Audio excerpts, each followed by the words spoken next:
Welcome to the Dojo Talk Podcast. Please remove them shoes before entry. The master is here, and you still have not taken off your shoes.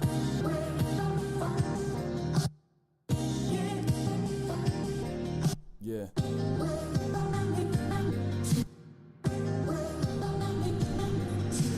Living every day to define man's mission. Looking to the sky for divine transmission. Deaf man's vision makes the blind man listen. Eyes on the prize, this is blind ambition. Thank you. Welcome to another edition of the Dojo Talk Podcast. I'm your host, Serial Sensei. We are on episode 109. As always, you can check out this podcast on YouTube, SoundCloud, iTunes. If you're on iTunes, please rate, subscribe, and leave a review. You can listen to us on Google Play. Send questions to dojotalkpodcast@yahoo.com. And you can hit us up on Facebook at the Dojo Talk Podcast Facebook page. And you can follow me on Twitter at Serial Sensei. And real quick, before we get started, two other additional announcements to plug. In addition to listening to us on all of these other platforms, we are also now on Spotify officially. So, if you have Spotify, you can listen to the Dojo Talk Podcast on there. You can give us a follow. You'll always be updated with episodes.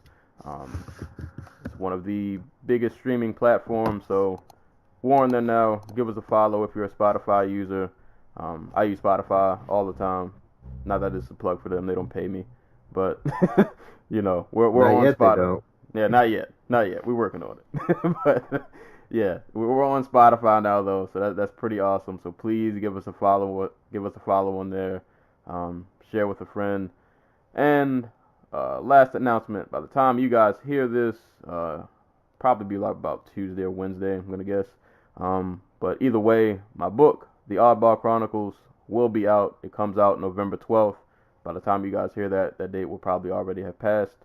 So if you want to read a little, drama, slice of life, comedy, mixed with a little, my little wit, so to speak, give it a look, give it a read. 99 cents in the Amazon store. You do not need a Kindle to read it. You can download the Amazon, I think it's called the Cloud Reader, and it runs off of any browser, and you can just read it straight from your laptop or your phone or whatever device you choose to read your material from. So go purchase the Oddball Chronicles, support me for 99 cents, and go give us a follow on Spotify, man. We're on Spotify. We're doing it big. We're trying. We're trying to make moves out here. But, of course, as always, I'm joined with my co-host, the Anti-Cool. What's going on, man? I'm not procrastinating.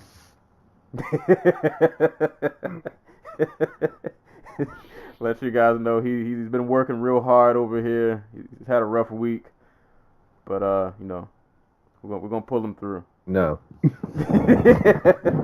I've already given up, so fret not.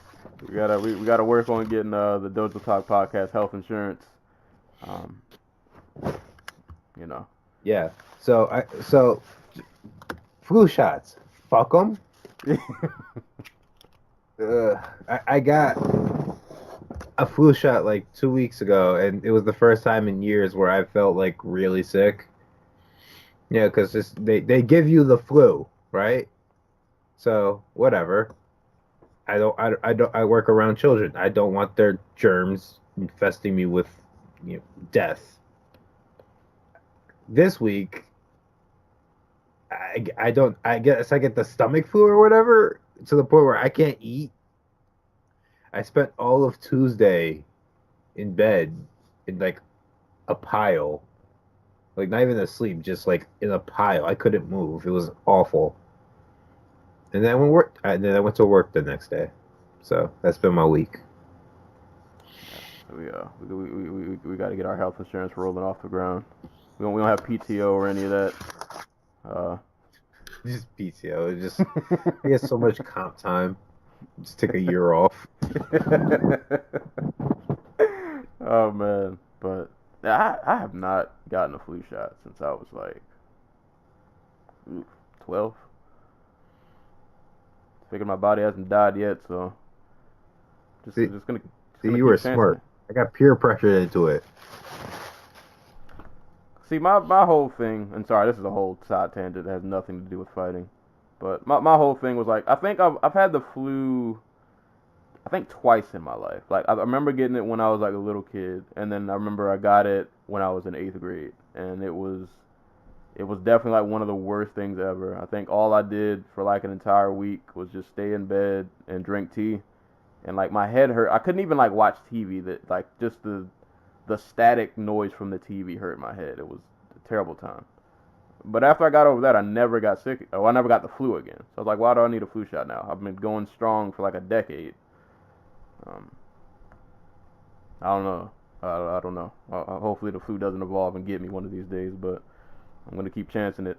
I mean, maybe by then something else will get you, so it's fine.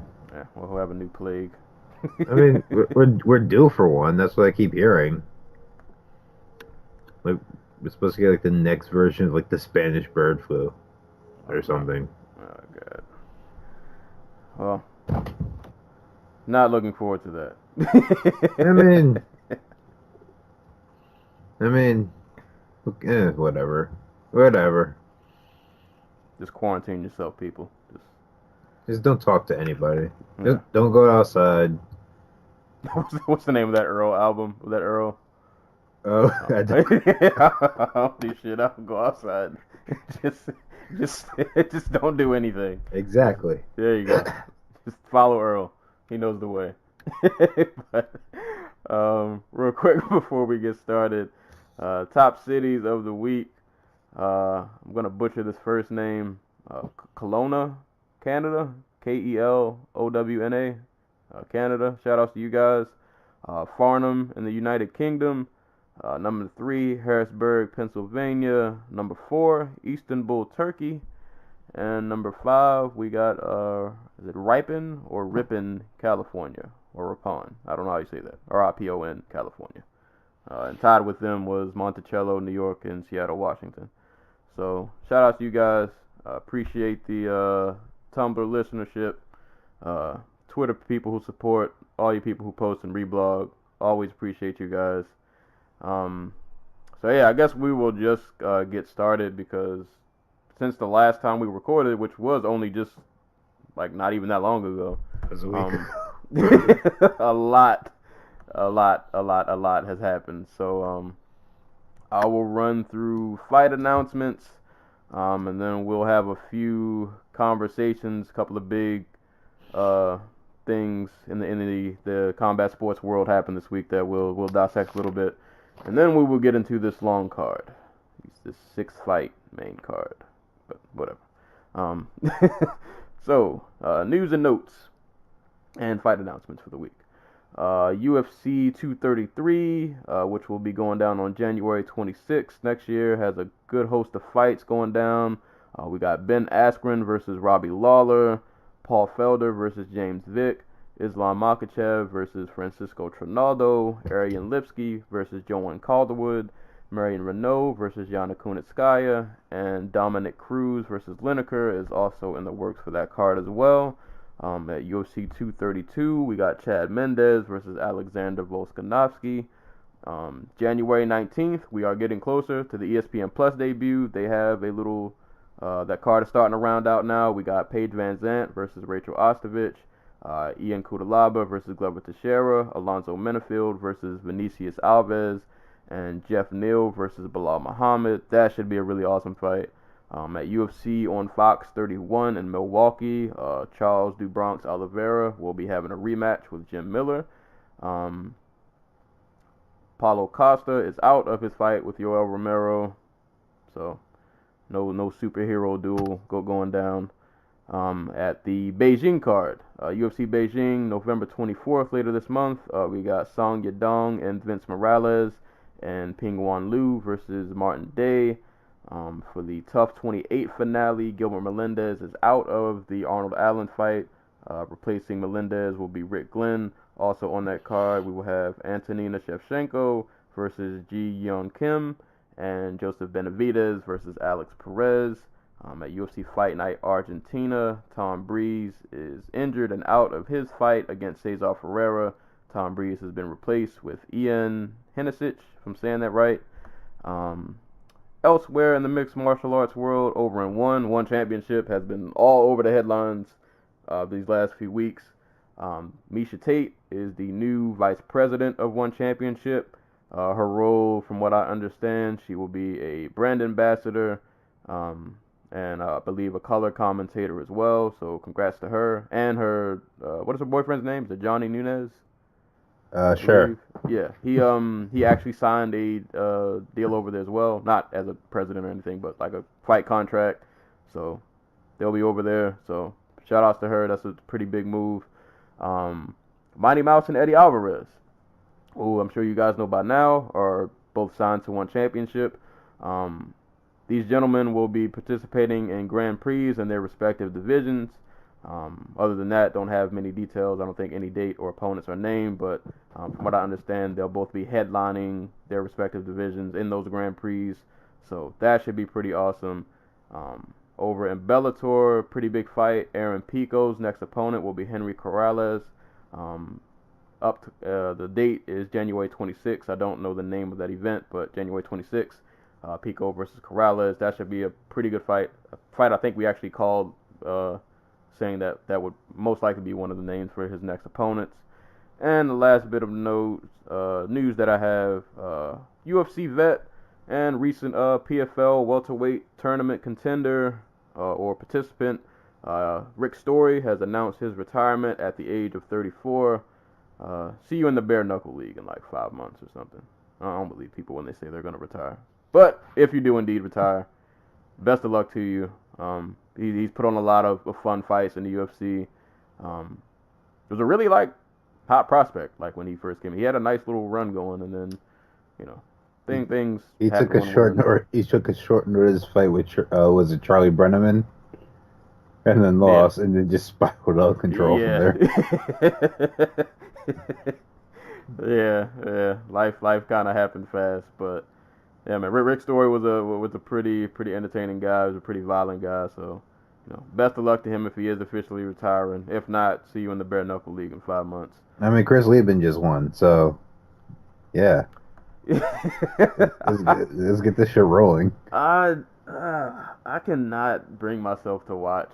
I don't know why. That's the thing that makes me draw the line. That's the line that I can't cross. I watched the first event. I think I watched the Beck Rawlings fight, and maybe one other one. I was like, this isn't for me. I can't. Man. I can't do this. Whack. Like you never watched World Star before. I know. I know I'm such a hypocrite. I know I am, but I saw highlights. I saw Johnny Hendricks get beat up by, Dakota Cochran. Josh Neer was out there. I don't know. Bellator main event, Josh Neer. I don't know. You guys can have the bare knuckle league, man. It's I'll always just watch highlights because I kind of with the people that I follow on Twitter, I can't really avoid it. And there's a small part of me that is curious, but I don't think I could sit down and just watch an entire bare knuckle event. Listen. The bare knuckle fight league is the only thing making Wyoming financially viable, feasible right now.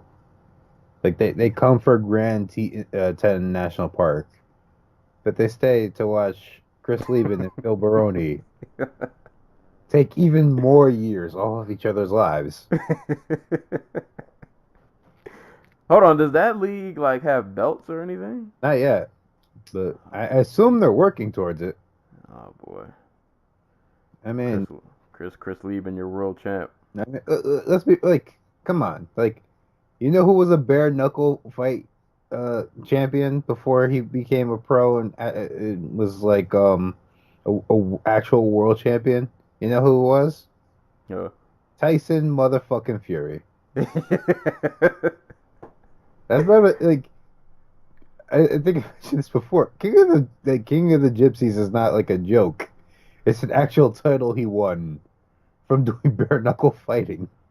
Jesus. So what I'm saying is we could get the next Floyd Mayweather out of this thing. Just potentially. Potentially. Wyoming's ahead of the curve. They're trying to bring back the heavyweight division. I'll depend on you guys to keep me briefed on the bare knuckle happenings if I should if I should look out for anybody coming from over there. I mean, I'm not watching because like they want $30 a pay-per-view. I'm like, are you fucking insane? I saw some people who paid for it, man, and they seem like they had a good time. You know. I mean, dude, it's bare knuckle fighting. How can you go wrong? Even if somebody wins, they lose because they can't like make a fist for like 5 days. Oh my God! Did you see the one guy whose hand is just like all?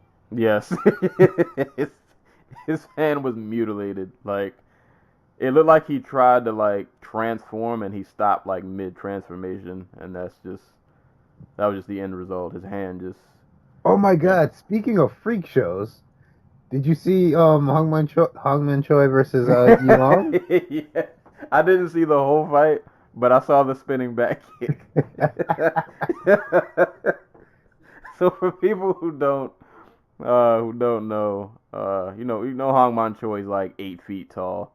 He's also like 30,000 years old. Yeah, he's ancient. He's been around here. For reference, if you guys don't know who that is, if you look up any Fedor highlights, he's the very tall gentleman that Fedor armbarred. And what's the monk's name? Yilong. Yeah, Yilong. He's like a real life monk, like for real. Like that's sketchy. Well, he fights like it. The legend of Yilong is a mystery wrapped in an enigma. He fights like it at least. But he is a decent kickboxer who has come to fame because he calls himself a Shaolin monk, and he fights with no defense. Yeah, his defense is to just take punches straight on the chin. Like, and purposely position himself to take punches straight on the chin. No, I don't know if he's trying to channel something. I don't know. But hey, man, he's out here. Yeah, he spinning back kicked Hongman Choi, who held his genitals for 8 minutes, and then I guess that fight just kind of ended. And if Hongman Choi, literally, he's like, that guy's got to be like 7 feet. Well, that was the end of the fight. Yeah, they said it was to the body. Which, really? Yeah. Oh, see, I didn't know that. I did not know that. So, but the rules for this fight were pretty incredible. I want to say it was like a 9-minute round, and the only way to win was to knock the other person out. They really did some blood sport. Yeah.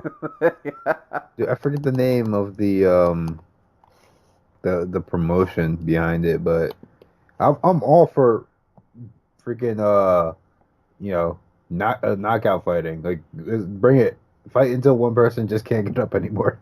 Listen, man, we're bringing back the Kumites coming back. What was the pit boxing league from a couple years ago? It wasn't BKB. It was it BKB? I don't know. The pit. Yeah, it was a pit boxing league. Jesus. They basically made these two gentlemen fight to the death, and he got kicked in the. Well, all right. They said it was to the body. It looked like a nut shot to me, but I don't know. But combat sports, man. Like,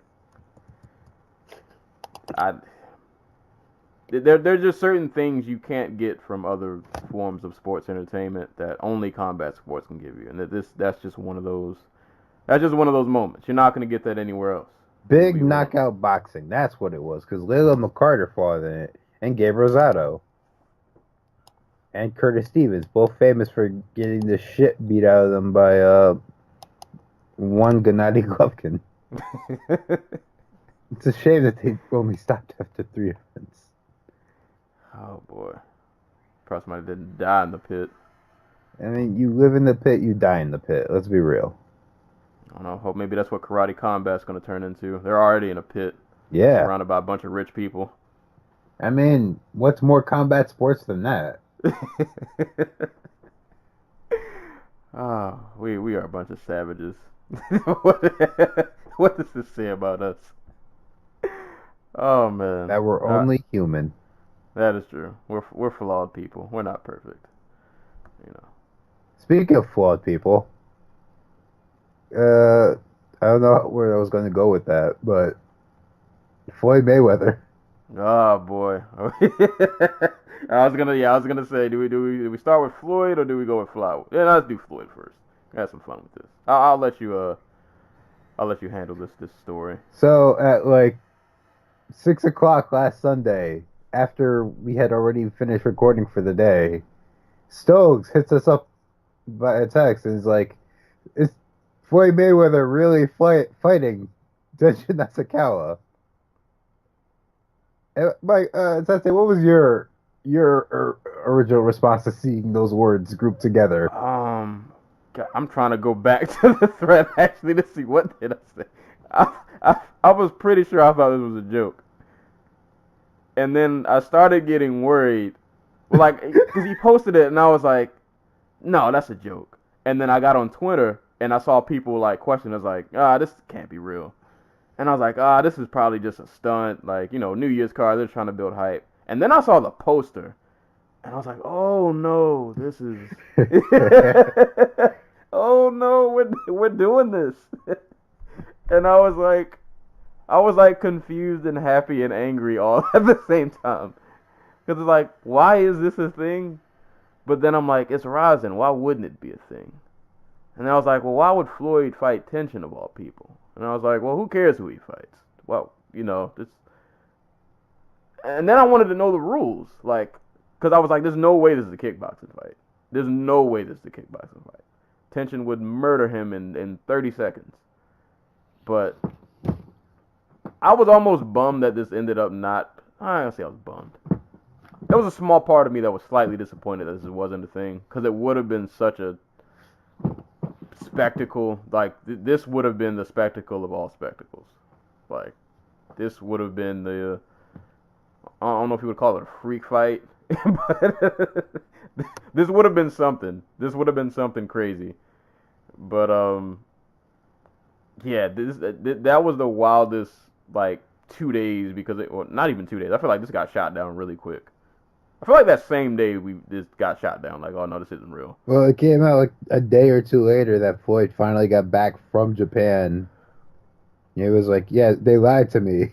Like, I don't have his Instagram post in front of me, and I don't feel like bringing it up, so I'm just going to try and remember off the top of my head what it said. But I want to say it was something along the lines of Floyd was like, I'm the most famous sports person ever. Like, I get paid for ridiculous sums of money for appearances, and I thought this was going to be like a 3-round private affair for like rich patrons or something. Not this big freaking, like, apparently he said he was surprised by everything from like.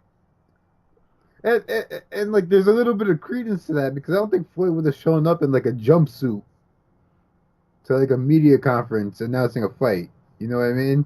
Yeah. Like, he should have been like, if you like. So after Stokes sends us this text, I immediately go on Twitter and find the stream to the Ryzen announcement conference that they're having, and Floyd looks completely effing lost. Like, if you watch, like, he's like biting his lips. He's like, "What the hell is going on?"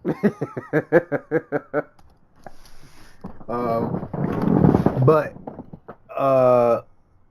like, he's answering questions. They're translating whatever. But like,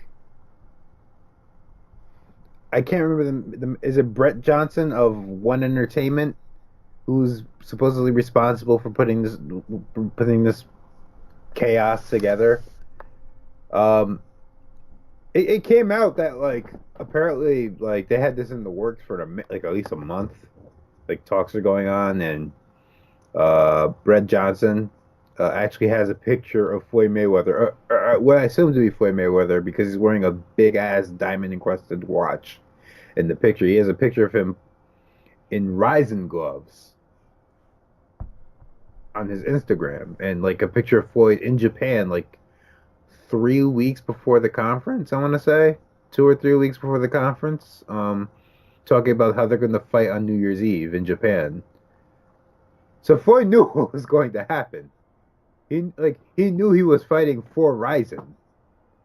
He knew this was like a big thing, or at least Johnson did. So either Floyd didn't do his homework, or Floyd got paid an appearance fee and was like, "I don't want to fight Tenshin Nasukawa."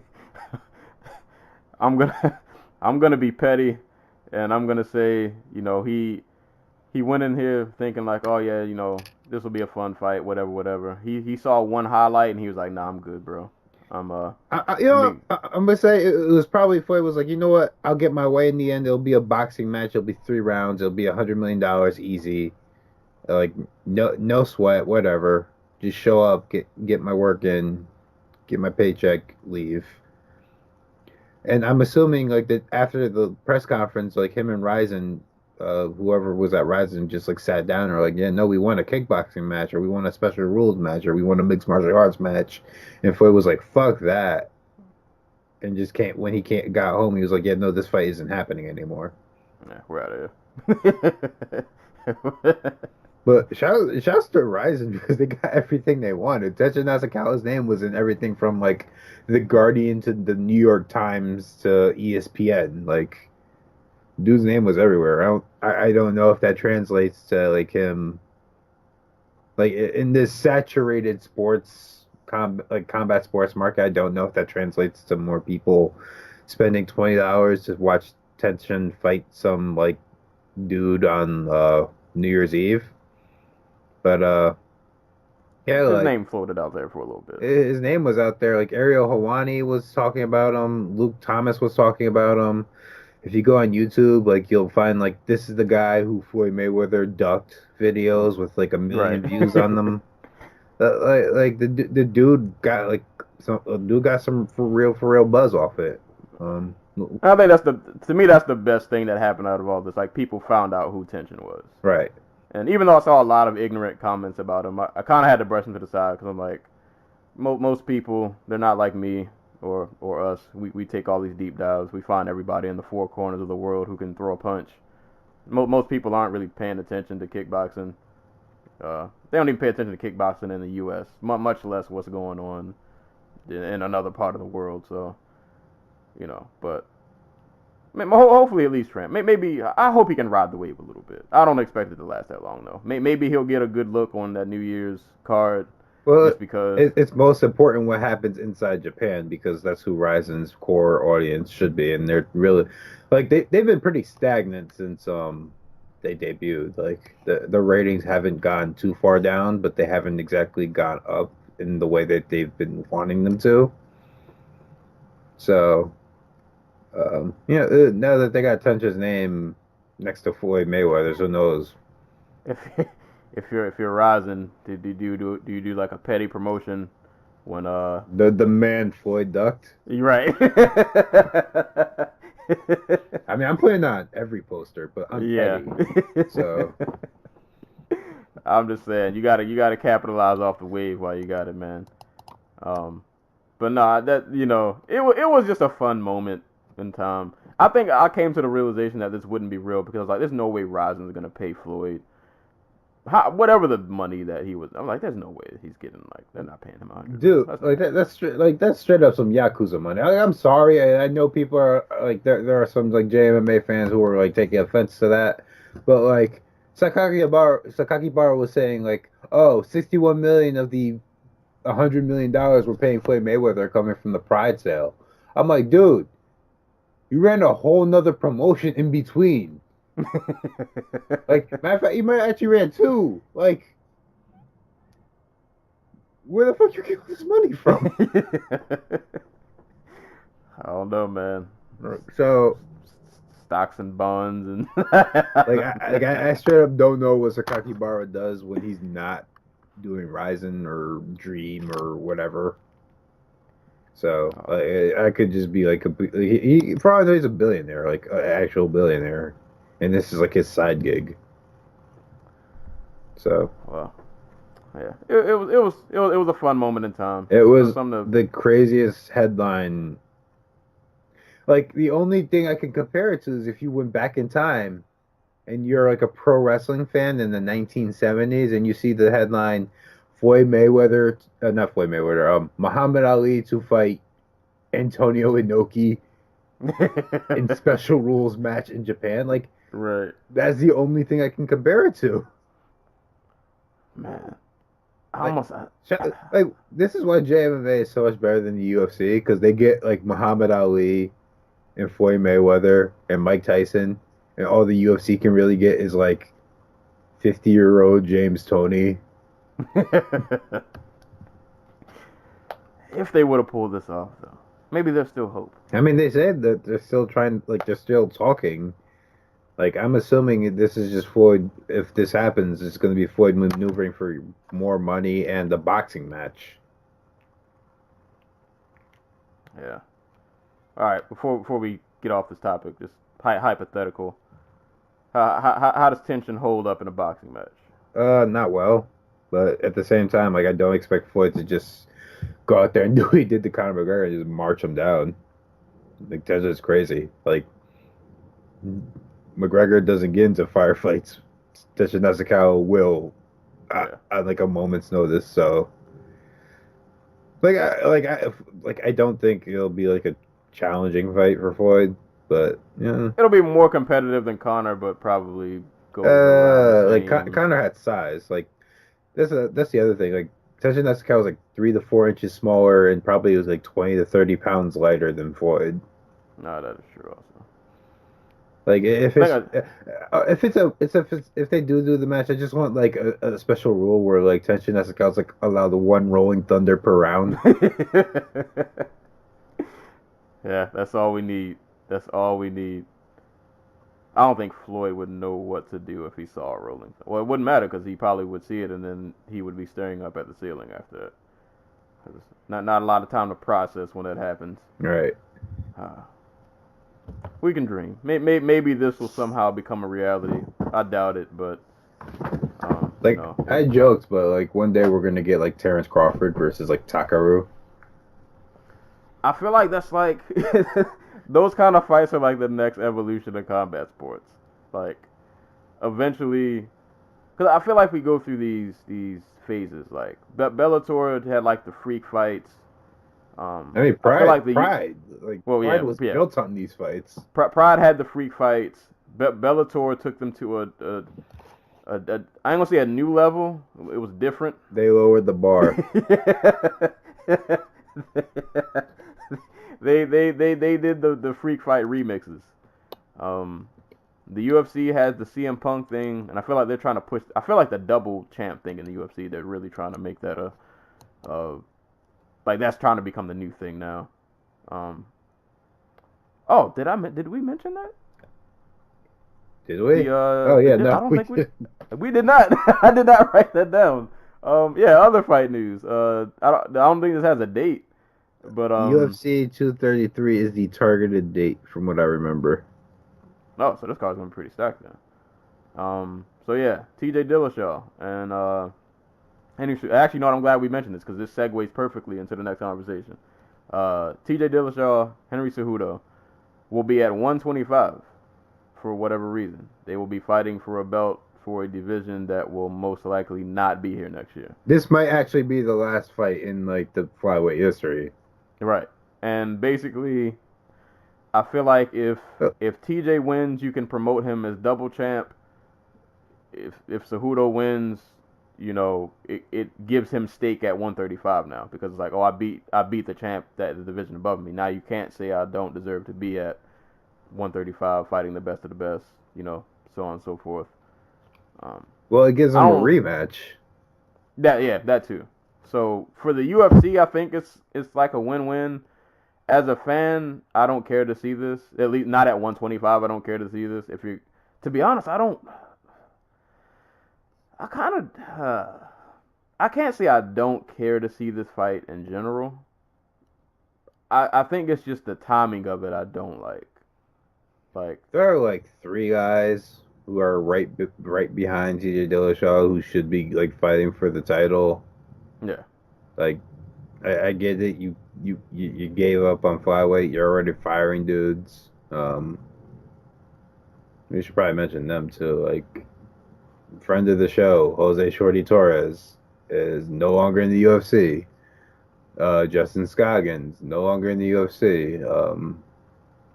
Who else was talking about like not having a job? Like there are a couple flyweights who've already come out and said that the UFC let us go. They're guys, a lot of them, some of them who are coming off of wins. Like flyweight's dead. The UFC hasn't announced it yet publicly, but they're telling their fighters that the flyweight's basically dead. So, sucks. No, it's But Tachi Palace rises from the ashes, gets on the zone,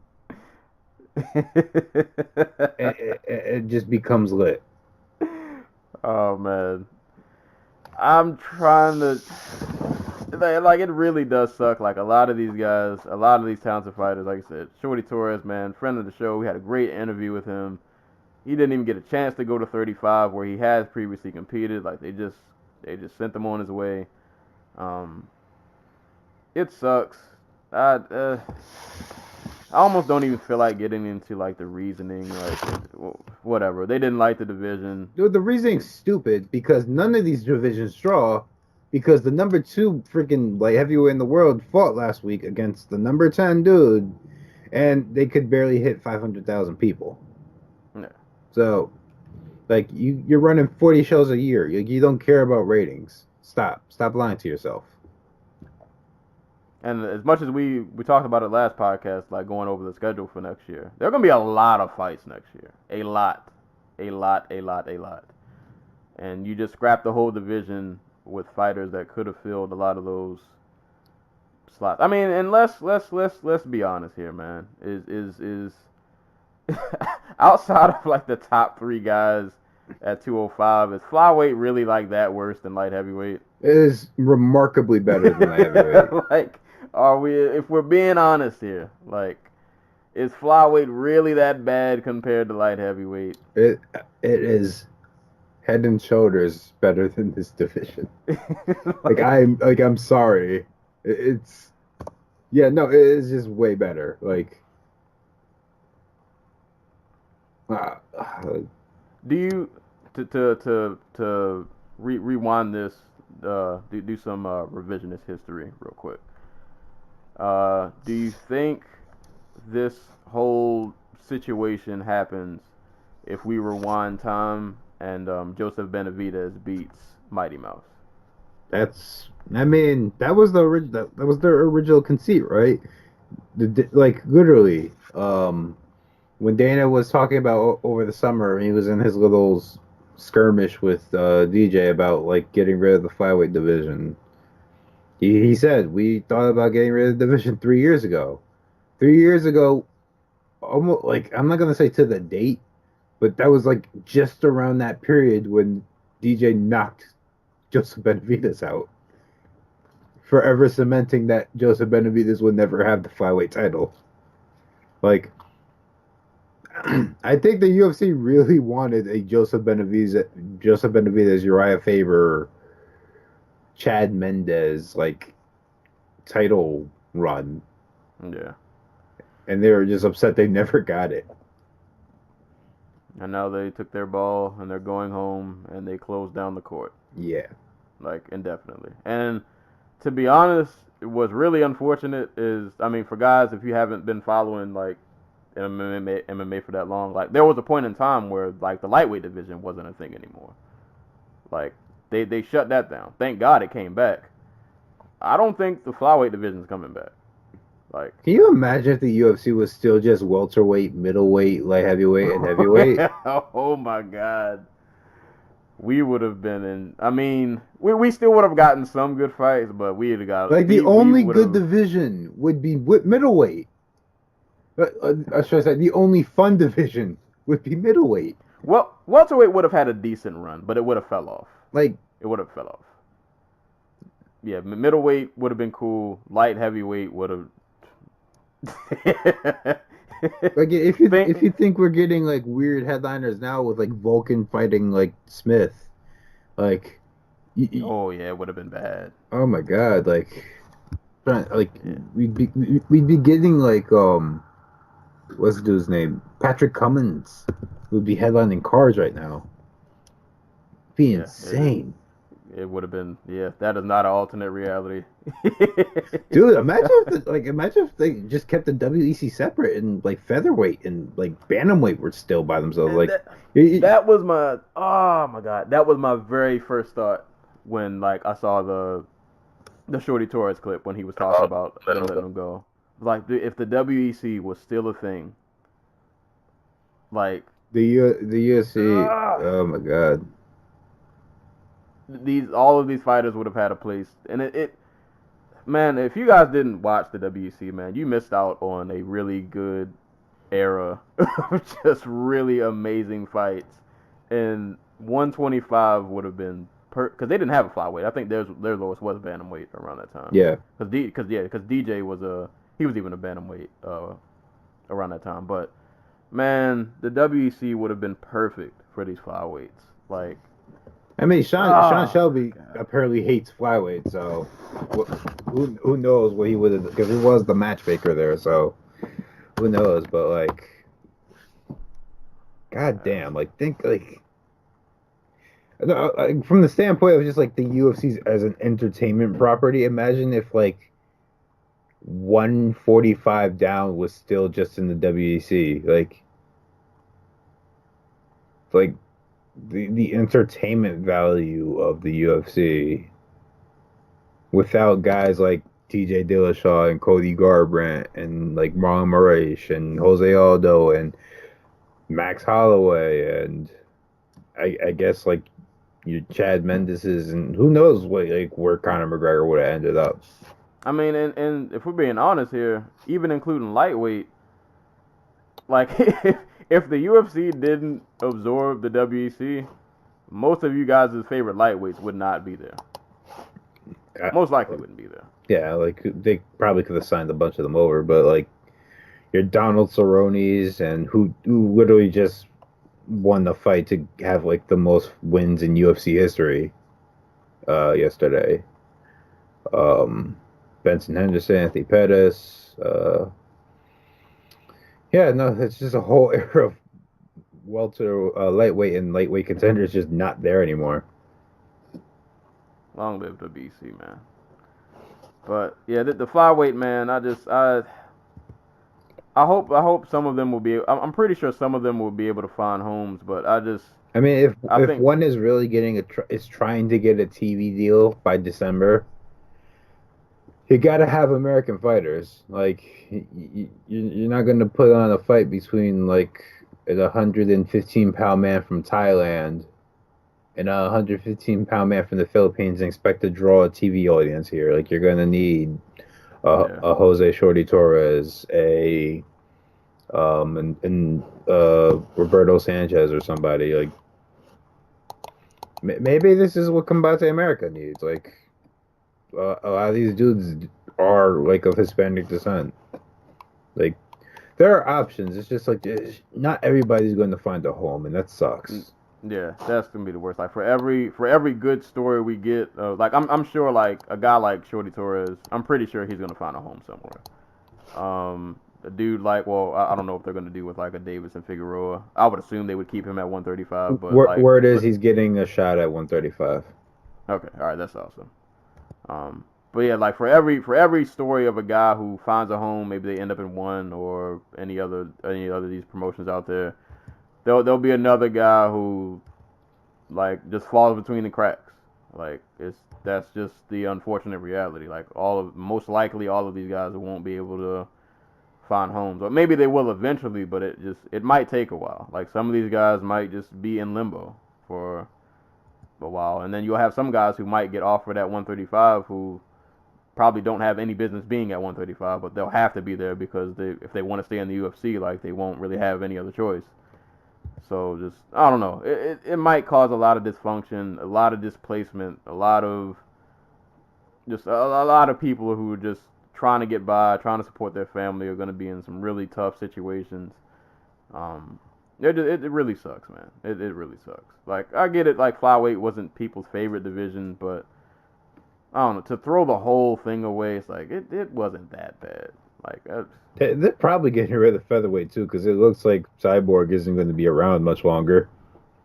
well, that division would make sense, because featherweight is like 3 people. Well, it's like, it's her, it's Megan Anderson, it's Kat Zingano now, and I don't know what they do with all the women who come off of Tough 28 or whatever the season of Tough is being called.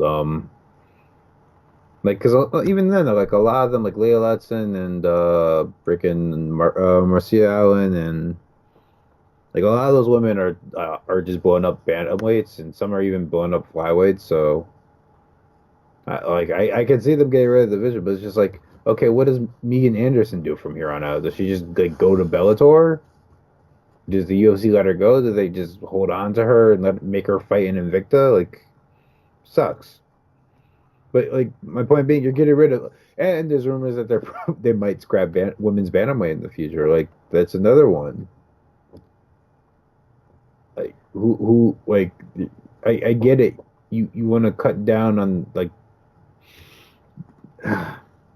you want to cut down on roster size and everything, but you get rid of like the smallest divisions and not dealing with the fact that like there are 2 divisions primarily in the company that have over 100 fighters in them. Like, if you're being realistic, you just can't get all those dudes 3 fights a year, no matter how hard you try. So, I don't know. This MMA is going through this weird. It's going to be this weird transitional period where there's a lot of. It's like when you work for a company and they merge with another company and just things just randomly start changing. Like, I feel like the UFC's in that boat now. Like, there's going to be a wave of change. Things are going to get moved around and shipped around, and I don't know. We'll see what happens after all the chaos and the dust settles. But yeah, I hope all these flyweight guys, man. I hope they all. I hope you guys can find homes. And best of luck to the ones who do get to go to 135. For everybody else, man, I hope you guys find another organization that'll, keep you around, give you some fun fights, so guys can support their families and all that good stuff. But we'll keep an eye on that. And Marlon Moraes should be getting his title shot. I wanted to throw that out there. Oh yeah, I forgot that's where we started. Yeah, Marlon Moraes, man, future 135 champ. I'm sticking to that. I mean, he would knock the shit out of Henry Cejudo. like, no offense to Cejudo, but I think that's a bad matchup for him. Yeah, he's not ready. He's not ready for that. I think he beats TJ, man. I feel really confident in saying that he beats TJ. I feel really confident in that pick. I think it's a hard fight. I think he can catch him though. I think he can clip him. I think he's the best striker in that division. I think he is. Might be my fanhood being biased, but I think he can give TJ some problems. All right. But he may not ever get a title shot the way this is going, but he might never get a chance to prove it. But we'll see. But yeah, oh, you meant Marlon Moraes. I thought you were talking about Henry Cejudo. I was really confused for a second. Oh no. I mean, no. I think Moraes beats both of them. Yeah. I think he starches Cejudo. I think TJ gives him a really tough fight, but I think he'll catch him with something. I think he can clip, because I think with, and there's a whole nother side tangent. The reason I never felt really comfortable picking Garbrandt over TJ is that, like, as talented as Garbrandt is, like we saw what he did in the Cruz fight, which was an amazing performance. Like, as good as Garbrandt is, I think when you fight him, you kind of like, you know what you have to look out for. His hands, his hands, and he might work the footwork like he did in the Cruz fight, but you don't really have to worry about takedowns. He's not really throwing leg kicks. If you can, and especially if you're talented as TJ, you've got the footwork. You can get out of the way of the hands. You might catch one on the chin, but he's pretty tough. He can take it and bounce back, as we've seen twice now. So you kind of know what you're getting into. With Moraes, I feel like when he's on, and albeit some of his performances haven't been great, but when he's on, I think he gives you a lot more to think about. There's a lot more to be worried of. And I think he has underrated wrestling also, that he doesn't use because he can just knock anybody out. So he doesn't really need to wrestle all too much. But I don't know. We'll see. That's my little side rant prediction. But that's all the news and then the notes for the week. A lot going on in the MMA world, and we will just keep it moving. So get on to the main event, meat and potatoes of the episode. UFC Fight Night, what was this, 139, went down yesterday in Denver, Colorado at the Pepsi Center, headlined by Korean Zombie and Yair Rodriguez. This was supposed to have been headlined by Korean Zombie and Frankie Edgar, but I'm not mad at this replacement fight. I think we are. I think this fight turned out much better than what Korean. No disrespect to Frankie. I think this fight turned out way better than what Korean Zombie and Frankie would have given us. Regardless of who would have won that fight. So yeah, man. We've been talking for like an hour. We haven't even like mentioned this, like even off air. Like, what the fuck? Like, so off the bat, that might be the craziest. That is the craziest knockout I've ever seen in any combat sport ever. Yeah. We'll get to it. But yeah, that. I'll just say KO of the year is done. All right, you can't submit an application anymore. There's no. It's over. It's over. Unless you pull off like the Shoryuken from Street Fighter, it's over for you. There's no more KO of the year candidates. That category is closed. The winner has been given his award, and that's it. That's it for the year. But to get into the fight, Yair versus Korean Zombie. Man, there were so many emotions I had going through this fight because I'm even after Yair's we all know how the Frankie fight went, man. He got really bad. He was out for a while. He had the whole situation with Zabit. He almost got he got released and they signed him back. Whatever, how that whole thing. Like it was really bad. It wasn't looking too good for Yair. On the other side, you got Korean Zombie, who he had to do his military service in Korea, comes back, gives us a great performance against Dennis Bermudez. Then he gets injured. He's gone for a while. So these two are coming back after just going through the woes of life, pretty much. And if Yair was fighting anybody else, I would have rooted for Yair. But I love Korean Zombie, WEC for life. So I was pulling for Zombie. So the end of this fight, I was so conflicted. I was so hurt and amazed at the same time. I think though, no matter who you were a fan of this fight, I think you saw. Well, if you rooted for Zombie up until that last second, you didn't want to see that. But I think if you're a fan of either of them, I think you should have pulled really good things from last night. I think. If you're a Zombie fan, you saw some vintage Zombie. You saw a nice. It was a very violent fight. Not like super wild, but still like violent. You saw Zombie land a lot of good combinations. A lot of him pushing forward, putting on the pressure. You saw, just like I said, if you're a Zombie fan, I think you saw everything you wanted to see from him in this fight. And on the other side, I think if you're a Yair fan, you saw some, or at least I saw some improvements. I thought his hands looked a lot slicker than what we've seen previously from him. In a 5-round fight, considering circumstances, this was a 5-round fight that he took on, was this like 2-3 weeks notice? Something like 2 or 3, yeah. Something like 2-3 weeks notice at altitude. That's a lot. That's already a lot. So you saw good cardio. He didn't look gassed at all. He went all 5 rounds and literally into the last second. Hands looked a lot cleaner. I still think he's a bit hittable, but there were moments where his defense was better. Like he had moments of good head movement, of getting out the way. When he would get in those flurries, he would just kind of back out. Though sometimes I think he needs to circle out more. Like sometimes he would just back up. And it's like you can still get flurried. You need to, keep your head moving, because he definitely ate a lot of shots. But this fight was amazing.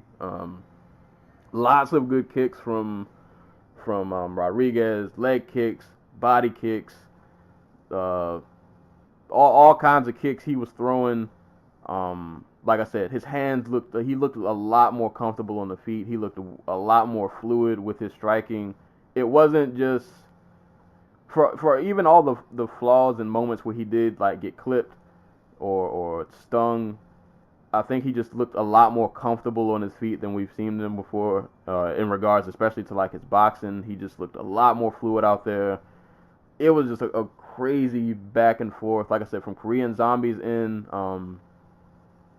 good job with the jab. He caught Yair coming over the top a couple of good times. He landed a lot of good like flush shots in here. Yair was really tough, man. He ate a lot of good shots. He kept coming. They both ate shots and received and gave and received and back and forth, back and forth. I will note about the elbow, because I saw some people say that they thought Yair's elbow was luck. That elbow was not luck. If you looked in round 2, he caught Zombie twice with elbows that were somewhat similar circumstance to that. I think the first one, and they both were where like Zombie would get kind of careless when he was rushing in. And I think the first one he caught Zombie with like a spinning back elbow. The second one he caught him, I think it was just a standing elbow, and that was the one where like he split his lip open. Either way, I say that to say Yair was waiting for those moments, those split-second moments where Korean Zombie was just too vulnerable and would leave himself open. So that elbow, that wasn't luck. Like I said, in round 2, he caught him with elbows twice. He was looking for that moment to land that KO. But nah, man, amazing fight, both back and forth. I thought Korean Zombie I had him up on my card. I don't remember what I was scoring it. I thought that he was winning. The judges thought so too. He was on 1. Yeah. Because, like I said, it was back and forth, but Zombie, I thought, landed. Stats probably will prove me wrong. I think Yair did outstrike him, but to me it seemed like all the way around. He did. The stats had Zombie landing like 2-1 at one point. Okay, all right, that's good. Because to me it felt like Zombie was landing more efficiently. Yair landed a lot of hard shots, but I thought Korean Zombie had more volume. I think he controlled more of the fight. He was the one who was pushing forward, dictating the action more. So I thought he was on his way to.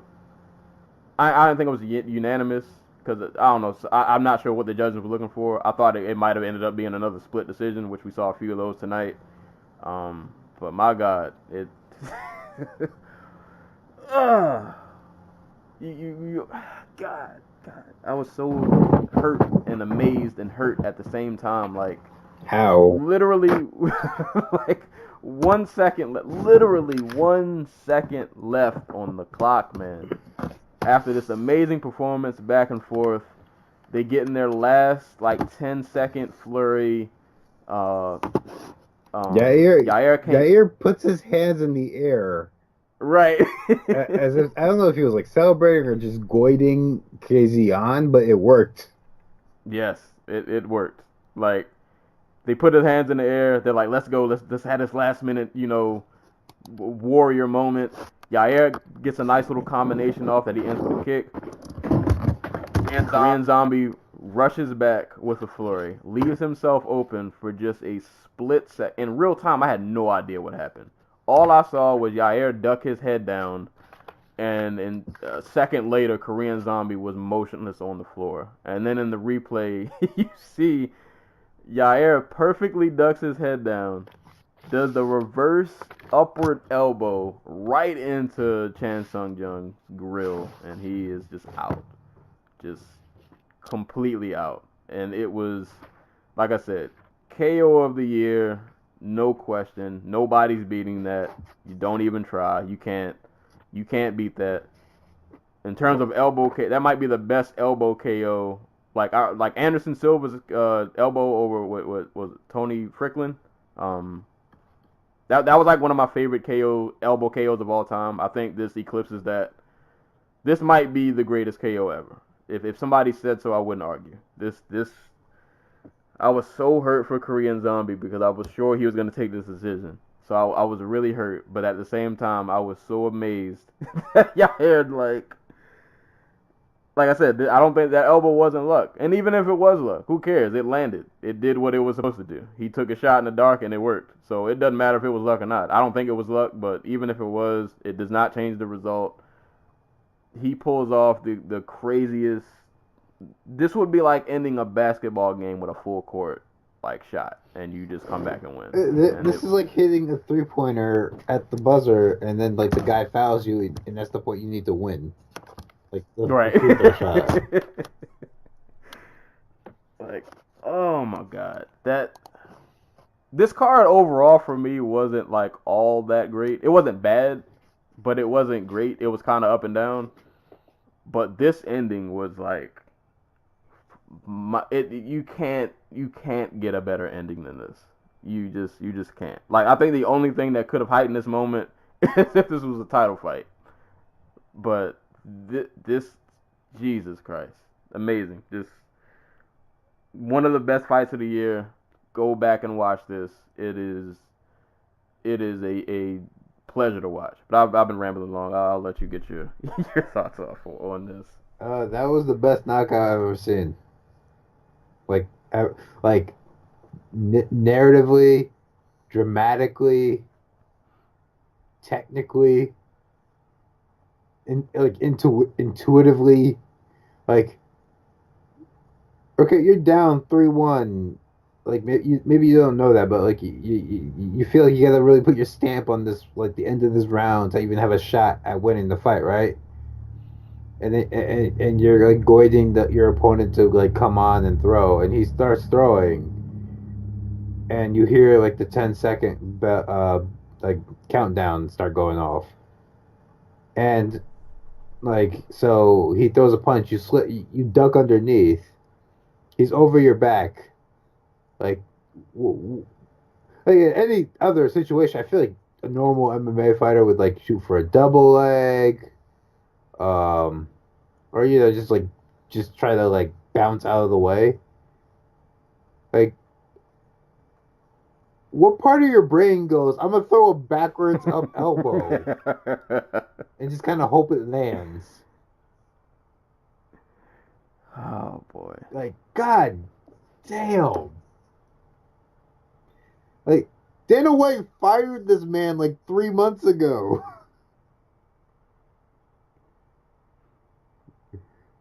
Thank God they talked him back in because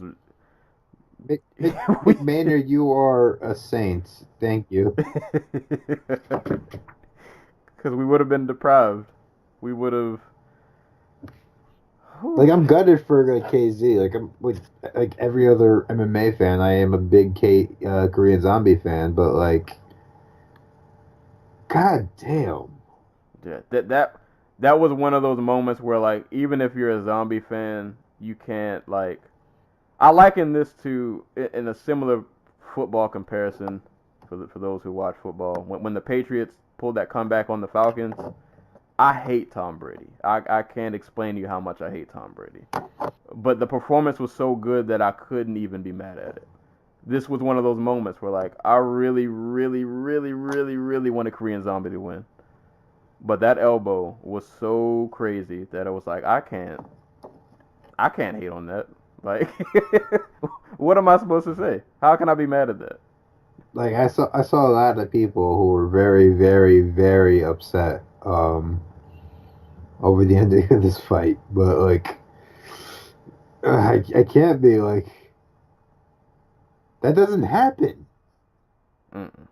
Like, when you think about how long the sport's been around and how many different fighters have like come and gone and how many freaking fights there are a year, just in the UFC alone, like if you watch Bellator and a bunch of regional stuff, like you're watching like upwards of like 1,000 fights a year. Like, when was the last time you saw something like this?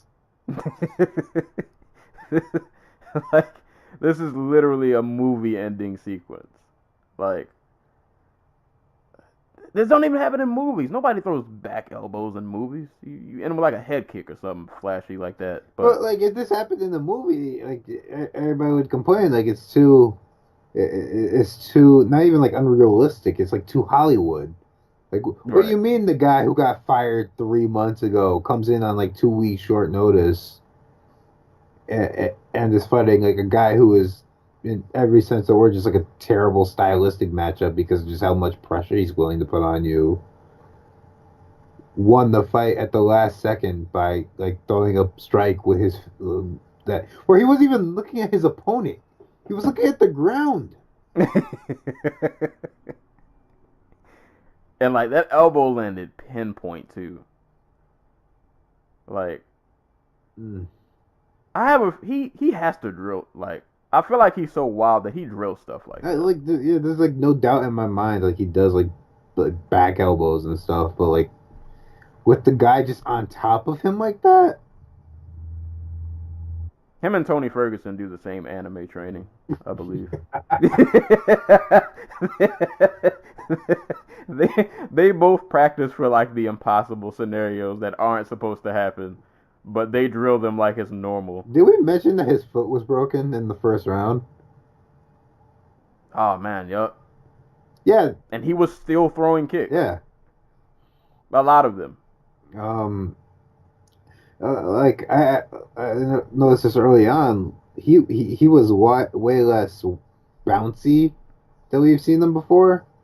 Like he just seemed kind of content to stand directly in front of Korean Zombie, which is not normally something you want to do unless you're like Jose Aldo.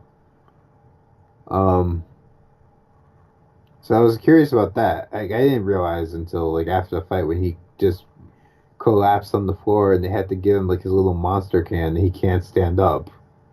Yeah. That his foot was broken.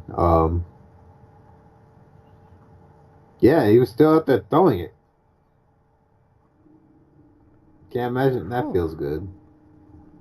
He definitely felt that this morning when he woke up. Yeah, But this is I the would best one of his career, by the way. yeah, no question. No question. And it's like I know he probably felt a lot of pain this morning when he woke up, but I think for all the accolades he's about to get, and I think I saw somebody say he was on ESPN's top 10. He made like number 6. What? Uh, What? I don't know who got number 1 or even 5 for that matter, but well done, man. Like that was. Man, Gorgeous. just yeah. No other words to describe it. But Jesus Christ, that was amazing. So yeah, if we kept on, I could just talk about this fight all day. But go back and watch that fight.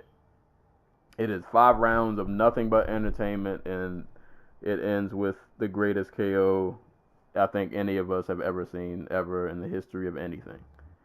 So go back. Like it's also like the second best fight this year. Yeah, I saw people saying it was better than Romero Whitaker too. I'm like, sorry, nah.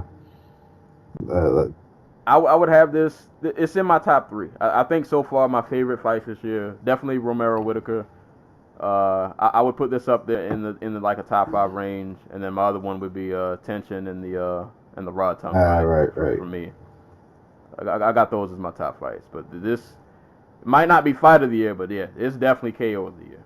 It is without question KO of the year, and I think they both got performance of the night bonuses. I think Yair walked away with 100K after this for the bonuses. So I mean, he deserves it. He deserves $1 million after that. Yeah, like you get no complaints from me, sir.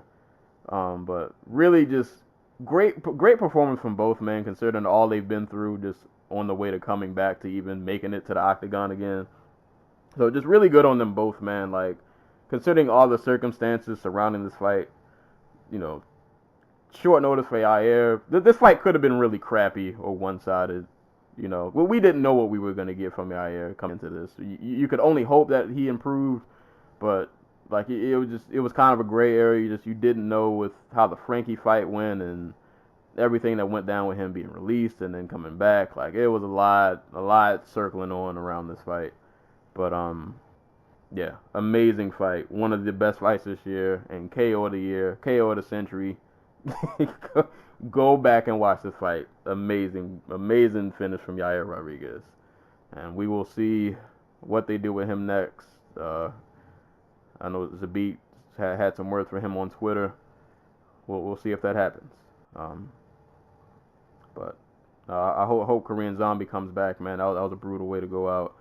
But I'm always down, anxious for a Korean Zombie fight. So if they bring him back, I'm front and center. I'm all for it. Whew. That was just the main event. Moving on. Co-main event. Donald Cerrone and Mike Perry. Fuck Mike Perry. we got gym beef. Well, according to Donald Cerrone, he don't got beef, but I'm petty on this podcast, so we're saying it's beef. All that aside, I didn't realize coming into this fight that Mike Perry was such like a heavy favorite. Which is weird. And, yeah, I didn't. The only reason I can see for that is Mike Perry hits hella hard, and Donald Cerrone probably can't take a punch like he used to. But like, I'd still pick Donald Cerrone to beat like Paul Felder if they fought at 170. So. Yeah, and Paul Felder was like half a round away from beating Mike Perry. Yeah, and like I like I said, I get it. Like Perry does hit hard, but like if we realistically look at this fight, take your hype and your biases and put them to the side. I get it. Like Cerrone's he's not the same guy anymore. This isn't prime Cerrone. I think he's in the midst of the downslide.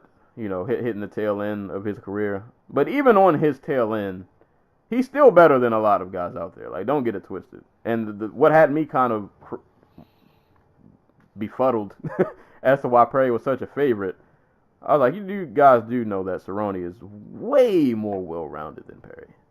Like, he has way more tools in the toolbox than Perry does. So, yeah, I was confused as to why he was such a heavy favorite. So I wasn't really surprised that this fight went the way it did. The only thing that had me worried, that made me think that Perry might be able to pull this off, was because at the beginning of the fight, it only went one round, so, but in the beginnings of the fight, Cerrone wasn't able to get takedowns when he would shoot for him. So my thought was, well, maybe Cerrone won't be able to get a takedown. Eventually this might turn into a firefight, and Perry just might be able to take advantage because he hit so hard. But I think Perry kind of screwed himself over. Like, Cerrone couldn't get the takedowns. I don't remember anybody landing anything crazy significant on the feet. But I was just thinking, like, well, Perry, if you can keep this on the feet, pick your shots, maybe you catch him with a flush one and you just rush in and get a finish, you know, he might be able to win. But I think Perry really screwed himself over by going for that takedown. Because for anybody if you follow Cerrone's career, I know we all, you know, we laud him for his striking, which is, you know, really good when he's on. He has a really, really, really slick ground game. He just doesn't use it all the time because he tends to just get in brawls and firefights, which are, you know, it's kind of just what he does. When Perry took him down, I was like, Perry, if you don't mount or do something with this might not go well for you. And on cue, Cerrone pulls a really slick reversal, ends up on top. I think he took his back for a second. I think Perry shrugged him off. Perry spent way too much time playing in Cerrone's guard, which is really, really good. People just don't see it a lot because he doesn't use it all that often. But when he does, it's really good. He plays around in Cerrone's guard for way too long, gets caught in an armbar. Cerrone moves on to be, most finishes all time and most wins all time in the UFC. In his hometown, in his backyard. Brings his little baby in there. The baby's got the monster can. It's a good time. Donald he wins in every way possible. Like, that's got to be just the perfect. You could almost just retire after that fight, man. Like, I mean, I know he won't, but that's one of those perfect sail off into the sunset moments. Yeah. It doesn't get much better than that. Jackson's is going to shit.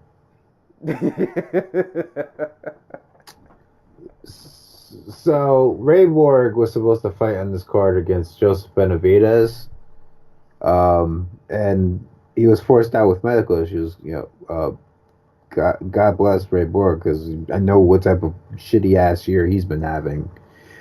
Between his son, who's had like 4 different brain operations done, and his newborn son, and Conor McGregor almost ending his fight career by throwing a dolly through a window and putting glass in his eye. So really shitty year. But Mike Perry had to come out and make it about. I don't know if it's about himself or about drama or whatever, but he claimed that Ray Borg came out and got the fight. The fight was canceled because Ray Borg was having issues with something he posted online about somebody at the gym. They both train at Jackson's. So in typical Mike Perry fashion, he calls him what was it, a pussy or a coward or something like that. Yeah, basically said he was scared. Yeah. To paraphrase. And so to see Perry get his arm snapped after, just dogpiling on a man whose life has not been good to Ray Borg this year. So just seeing Mike Perry try to dogpile on that and then getting his arm snapped did wonders for my my mood after a shitty week. So props to Don Cerrone for proving that Mike Perry is probably just what he is at this point. Yeah, I think that's. I think if you're a Mike Perry fan, I think this is the kind of the reality check moment where, like, Perry can be a fun fighter. He can be exciting. He can give you some highlights. But I think we've seen enough of him at this point that he kind of, I don't know, unless he goes to like another gym and just revamps himself, I think he just kind of is what he is. Like, and I mean, he's made improvements. Like, he isn't like as reckless. He kind of is, just in other ways. Like, I feel like when he first started, he was like, I'm just going to come out and throw 80 bombs until you die. Then he became a bit more subdued. Even in this fight, he was pretty patient but he was reckless in Cerrone's guard. Like, just kind of had no regard for what was going on. So it's just, yeah, Perry just kind of is what he is. He's a guy that can hit hard, he's athletic, he's explosive, but it's not going to always translate to wins. Like, especially in that division where, like, there are a lot of guys who can hit hard and they're more well-rounded than he is. So, it just, yeah. And, like, I'm gonna come back to this because it's hilarious, but, like, so I was listening a little bit to the Beat Down After the Bell that TJ DeSantis, Jordan Breen, and Josh Gross do over on their Patreon / Mixler or whatever. And Jordan Breen brought up an interesting point that the guy who is training Mike Perry at Jackson Wink is not Winkledon. It's not Greg Jackson, who is basically just completely hands off nowadays.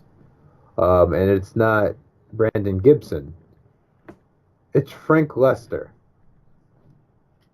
Mike, do you know who Frank Lester is? Sounds familiar.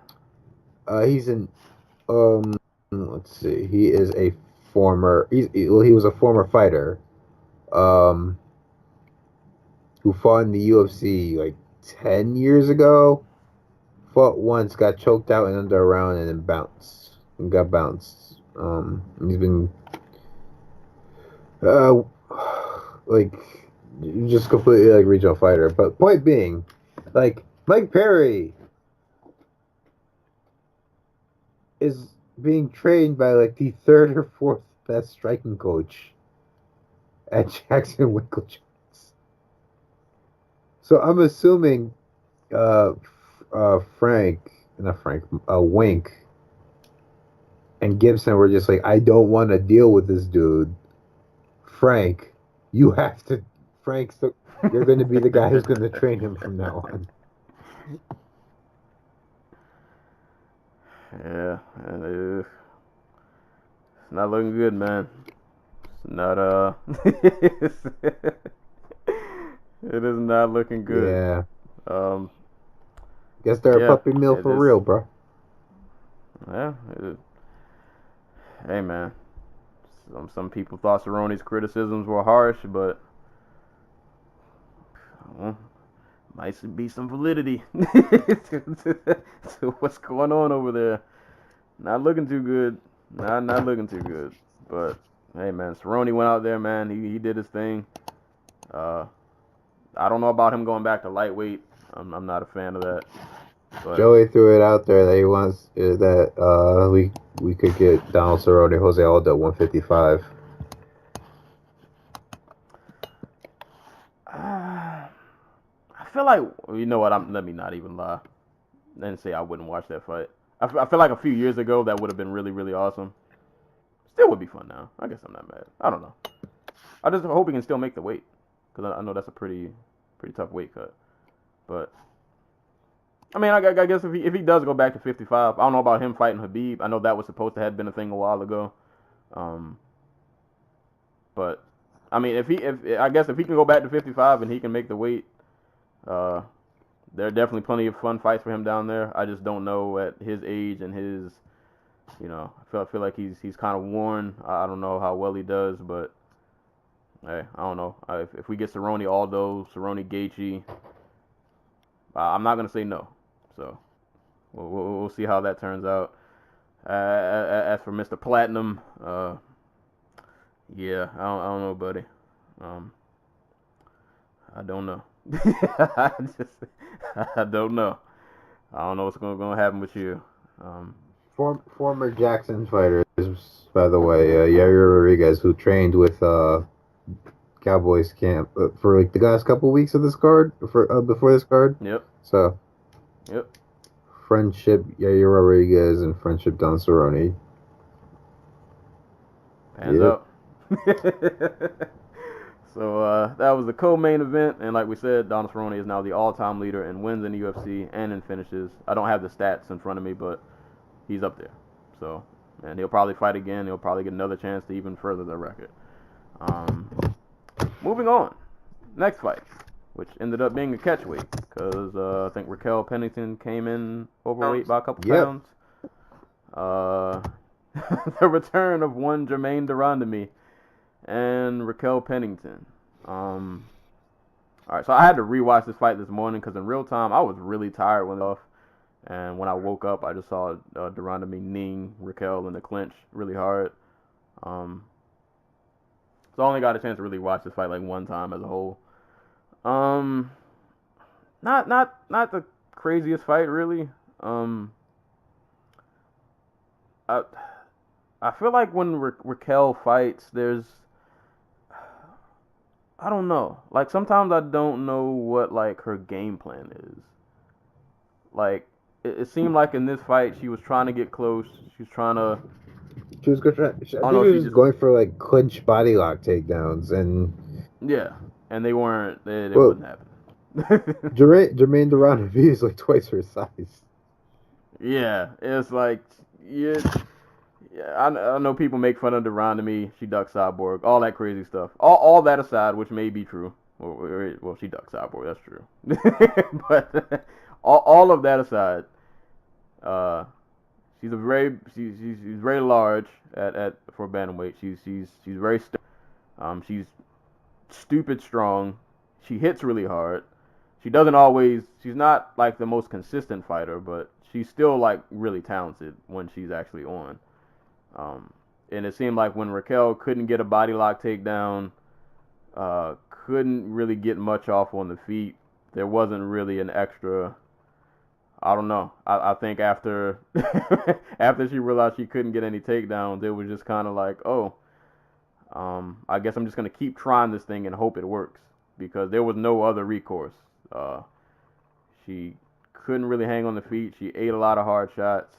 But I'll say on the Rondame's end too also, even though this fight was, I'm pretty sure it was unanimous, 30-27 across the board. Maybe I'm just being, I don't know if I'm being too harsh on Durandamy or not giving Raquel enough credit, but I almost feel like Durandamy should have dominated this fight a lot more than she did. Like, as one-sided as it was, I feel like it wasn't like a super impressive win. Like, she definitely won pretty easily, but it wasn't like, I don't know. No, you're right. Like, there wasn't like any spice. Like, she should have stopped her. Yeah, it was kind of like your little brother's trying to fight you and you just kind of subdue him, but you give him a couple of hard licks, but you don't really beat on him too much. It felt like one of those. Like, I felt like she could have done a lot more, because her clinch knees are really hard, and like, she's a really good striker. Like, she has really good, striking credentials. She's really talented, but it seemed like she kind of just dialed it in on this one. Like, I know I'm gonna win this. She has nothing for me, so I'm just gonna I'll do enough to win and just kind of coast this one out. Yeah, like, if we're being real, like, Durandamy hits hard enough and is a good enough fighter. She could have just she could have knocked Pennington out, because Pennington at range had nothing for her. Hell, even the clinch, like, when Durandamy was hurting her and like use her head to leverage for space, and she was throwing those knees, like, they looked like they were going to, like, just completely wreck her, and she just didn't do that enough to get the stoppage. Anyway, she did way more than enough to get the win. Yeah, I don't know what this does. Like I said, like, 135's future's up in the air. Durandamy already has a loss to Amanda Nunes. It looks like 145 is about to go away permanently. Durandamy's like, how old? She's only 34. Never mind. I thought she was like 38 for some reason. Like, for Pennington, like, this is basically the end of her being a top fighter at bantamweight, I guess. Like, because, like, but, like, what does that even mean anymore? You know what I mean? Yeah. Half the tile in this division just left. I don't, like, it maybe, like, I don't even know who the hell you match her up with. Like, do you do an Aspen Lad? Do you risk Aspen Lad coming in overweight? I hate to say it. I don't mean this in like a disrespectful kind of way. I almost feel like Raquel at this point might be that person. Like, when we have a prospect, we'll throw her at Raquel. Yeah. If the prospect can get past Raquel, then that means they can go places. And if not, it just means they're not ready yet. Like an Irene Aldana, maybe a comeback fight for Juliana Pena, if and when she ever comes back. Yeah, no, it's like, this division's like 16 people long. Like, everybody's in the top 10. Like, maybe a fight, maybe Ketlin Vera, but she's hurt, so who knows? Like, this division gives me a headache. The UFC doesn't want to sign anybody, probably because they know a bunch of the girls off Tough are gonna drop down. And maybe that'll add some life into this division, but like, they need bodies. Like, that's what it comes down to at the end of the day. The UFC needs bodies at women's bantamweight, and they just refuse to sign anybody who's out there.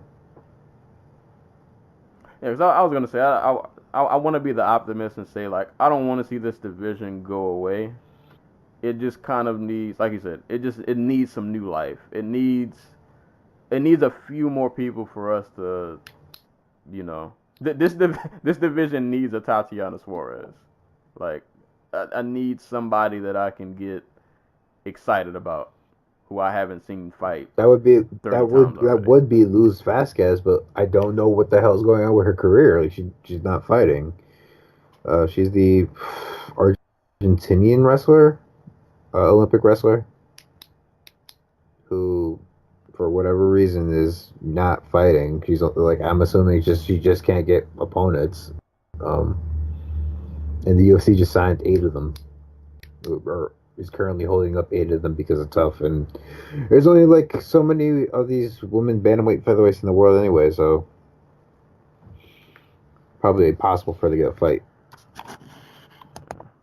Slim pickings. But yeah, I mean, like I said, not the most impressive fight, but a solid performance. She did enough to get the win, and it was pretty one-sided, pretty convincingly. Nobody's gonna argue really otherwise. So, Jermaine Durandamy, unanimous decision over Raquel Pennington. Next fight, moving on down the card, Beneil Dariush and Thiago Moise. Man, poor Thiago. He, he was trying, man. He kept dropping down for that guillotine that just never happened. He tried to get off his strikes when he could, but Dariush just kind of put a grappling clinic on him, pretty much, and he just kind of shut him down.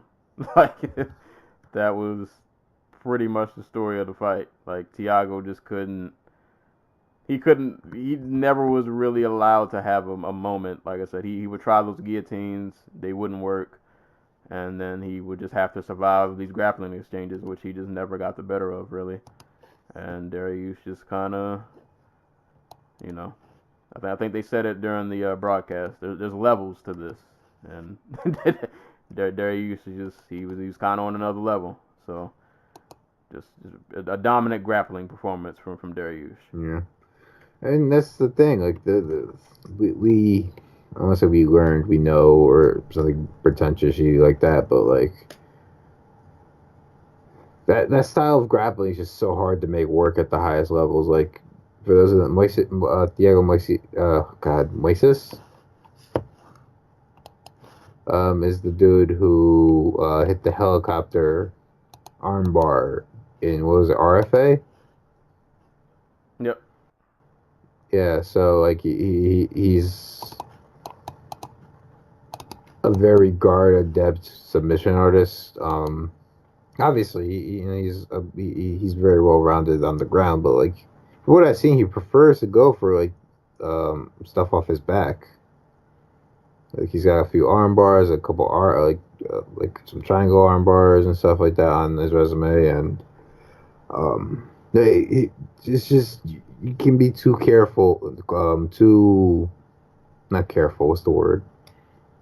You can be too confident when it comes to jiu-jitsu. Like, okay, I'll get taken down, but whatever. I'm amazing off my back, and he's just way too comfortable fighting on his back, and that works early in fights. But like, if you're in the 8th, 9th, 13th minute of a fight and you're still trying to like grapple, like you're going to be the one who's tired, and at that point you're just losing rounds like one-sidedly on the judges' scorecards, which is what we saw. He lost like 30-25.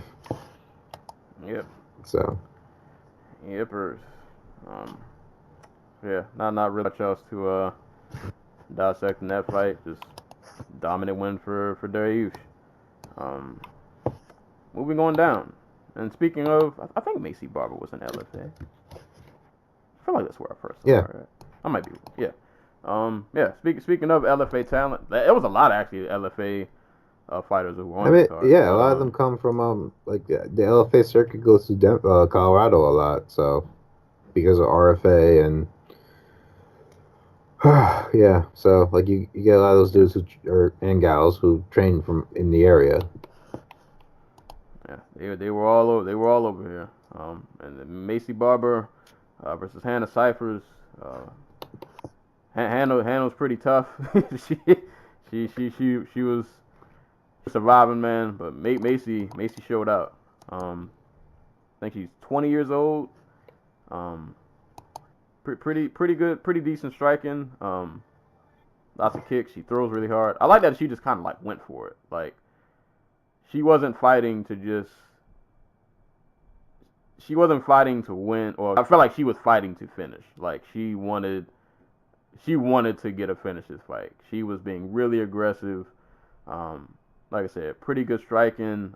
They had a few clinch battles here and there. She caught Hannah with a lot of elbows, a lot of very violent elbows.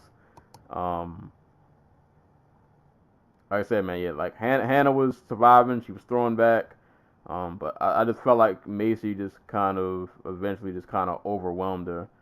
I can't remember the sequence of how they got to the ground at the end, but I just remember when Macy was on top throwing ground and pound, like she is trying to end this fight. She's not fighting to just coast to a decision. She is trying to take a soul with her. And she landed some punches and just elbows all on Cypher. Her face was all messed up. the ref gave her a chance. You know, she was trying to move and fight back, but you just kind of got the sense that she was being just, Macy was just overwhelming her. And it kind of seemed like it wasn't about to turn around anytime soon. And she just ate a lot of ground and pound, and eventually the ref steps in. Macy proceeds to call out Mackenzie Dern. Why does Macy talk so loud? I thought it was just me, but I saw that on my. I mean, like you're in Colorado, you're up in the mountains. You gotta talk loud to hear over the wind. Yeah, she was. There were moments in the post fight. It felt like she was screaming. It's like I hear you. You want to fight Mackenzie Dern? I get it. I mean, she's 20. She just won her first fight in the UFC. Let her be, bro. Yeah. Let her be. I'm hating. But yeah, no, like you guys got like a nice violent crop of like young or new like strawweight fighters, and Macy Barber fits that bill. She before this she was like 5-0 with 4 stoppage wins on her resume, and like you know she has a stoppage win over former King of the Cage champion Jamie Colleen. She has a stoppage win over like Mallory Martin. Like those are 2 really good names to have early. Not a stoppage win, I should say. She beat her by decision, but like those are 2 good names to have on your resume early. Like this fight called my like Hannah Cyphers is a really hard puncher.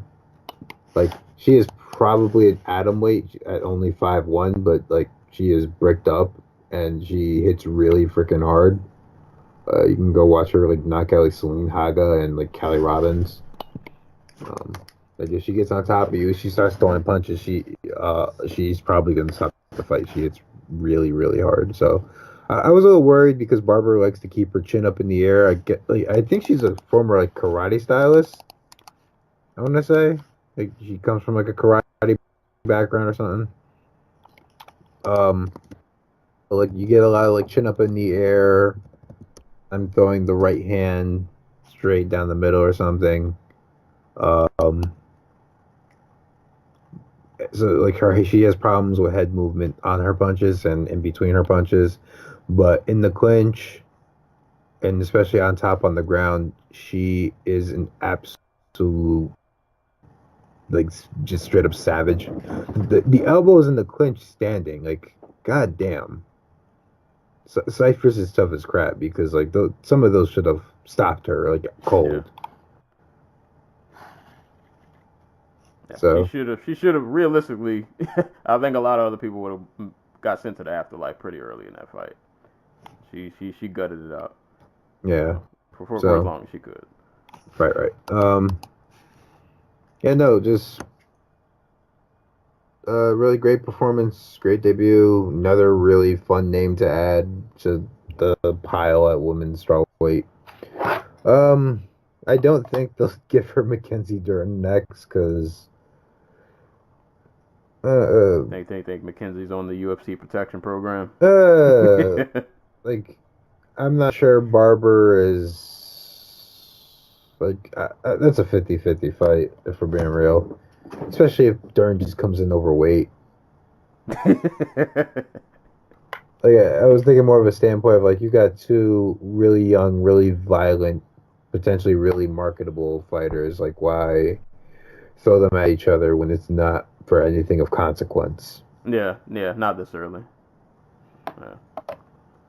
They'll definitely probably meet down the road, but all right, yeah. keep them separate for a little bit. Let them build their stock up a little bit more, and then they can have at it. Let the beef fester a little bit. Exactly. There you go. But maybe man, yeah. Maybe Okay. wait until Dern actually makes 115. Yeah, that too. That too. But yeah, like you said, strawweight's a pretty fun division, man. A lot of good fighters at strawweight. Literally like a lot of the best, women fighters are at strawweight. But bantamweight kind of had its run, and it kind of came and went, kind of fizzled out. But gotta take care of those bigger weight divisions, bro. Yeah. You see what happens? They end up like 205. Hopefully strawweight, but it seems like it's in good hands. There's a lot of good happenings going on down there. So glad Macy's a new addition. She, like I said, look like she's gonna be around for a while. At only 20 years old, she can only get better. So that means more elbows for more of you. Which good luck, good luck. But props to both fighters though. Hannah Cipher's super tough for gutting that out as long as she could. But great performance from Macy Barber. So definitely shout outs to her. And rounding out, the main card, Mike Trizano and Luis Pena, aka Violent Bob Ross. What do I see about this fight? I mean, it was way better than any of the fights that were in the tough 27 finale, which is the one that Trizano won. No, I don't watch tough, so I can't I can't comment on those. It was the one that the John Gunter dude. He won the worst fight in the history of the lightweight division. Oh boy, yeah, we'll get to him later. Yeah, I mean, we don't have to stay on him for very long. So. Not at all. But this was a pretty good fight. Trizano showed why he has potential. I don't know, maybe it's just my Tiger Showman bias, but I always tend to nitpick the stuff these guys do wrong. So Trizano is a guy who only throws 2 punches at a time. He is not a very he let Pena dictate where the fight was taking place. So if Pena wanted to push Trizano into the fence, he did. If he wanted it to become a grappling match, it became a grappling match. Even though Trizano was able to hold his own, it was pretty clear that he was winning on the feet. So once he got away from that, that's when Pena really fought his way into the fight. Yeah, I was gonna say it almost felt like at points Trizano almost conceded. Pena could do what he want, but he didn't win. Exactly. but he dictated everything that happened, but he couldn't get the better of the situation. Exactly. Because if Pena had been able to put it more together on the feet instead of doing his shake your head defense when he got caught with a 1-2, could have won this fight. I mean, it was a close fight. Pena lost a split decision. But yeah, I think it just came down to it. He wasn't able to. The striking matchup probably was not as close as he'd hoped it would have went. Didn't go as well for him as I think he would have envisioned. He tried a couple of flashy moves, didn't really work. Yeah, like I said, he ate a lot of shots and he tried to shake them off, but it's he still got punched. So that still happened. All you're doing is telling the judges that you got punched hard. Yeah, that pretty much. And like I said, he did take him down. It seemed like he had an advantage, but Trizano was able to hold his own.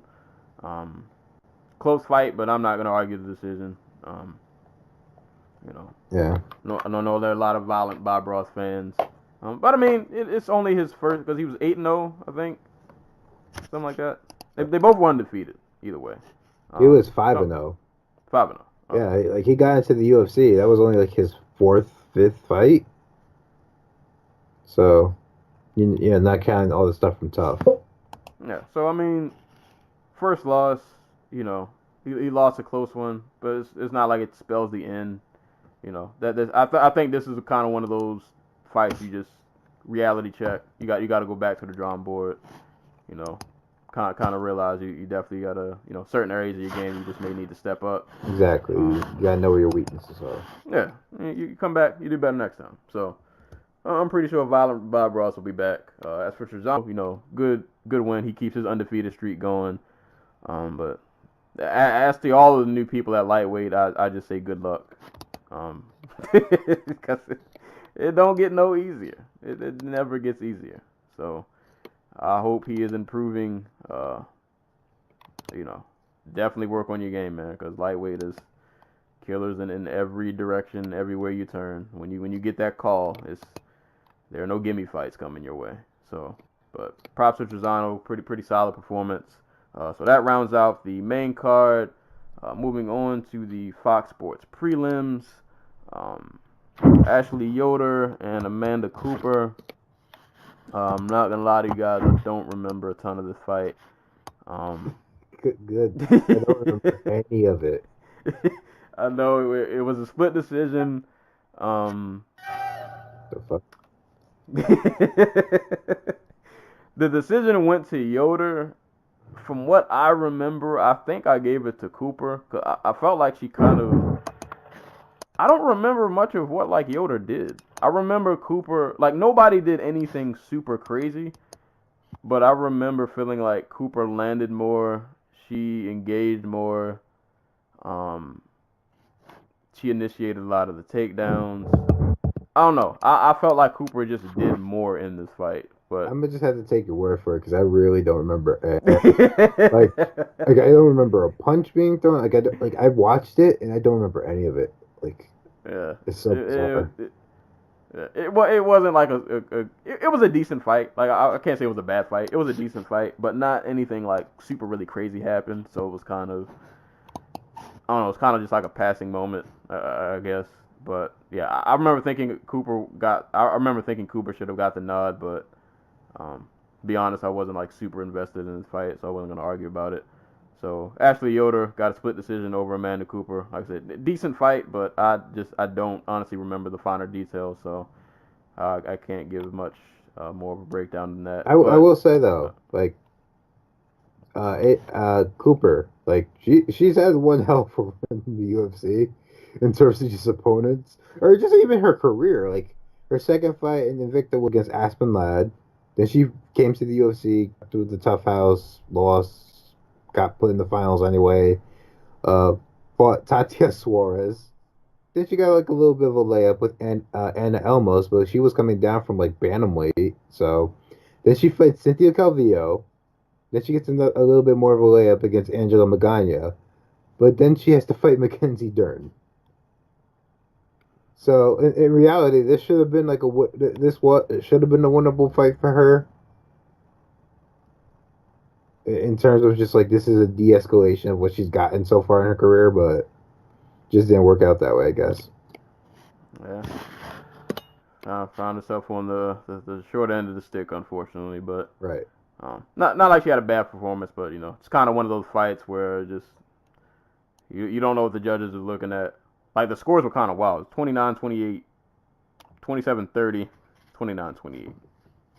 Who knows what the judges were looking at? I don't know. Right. But Ashley Yoder got the decision nonetheless.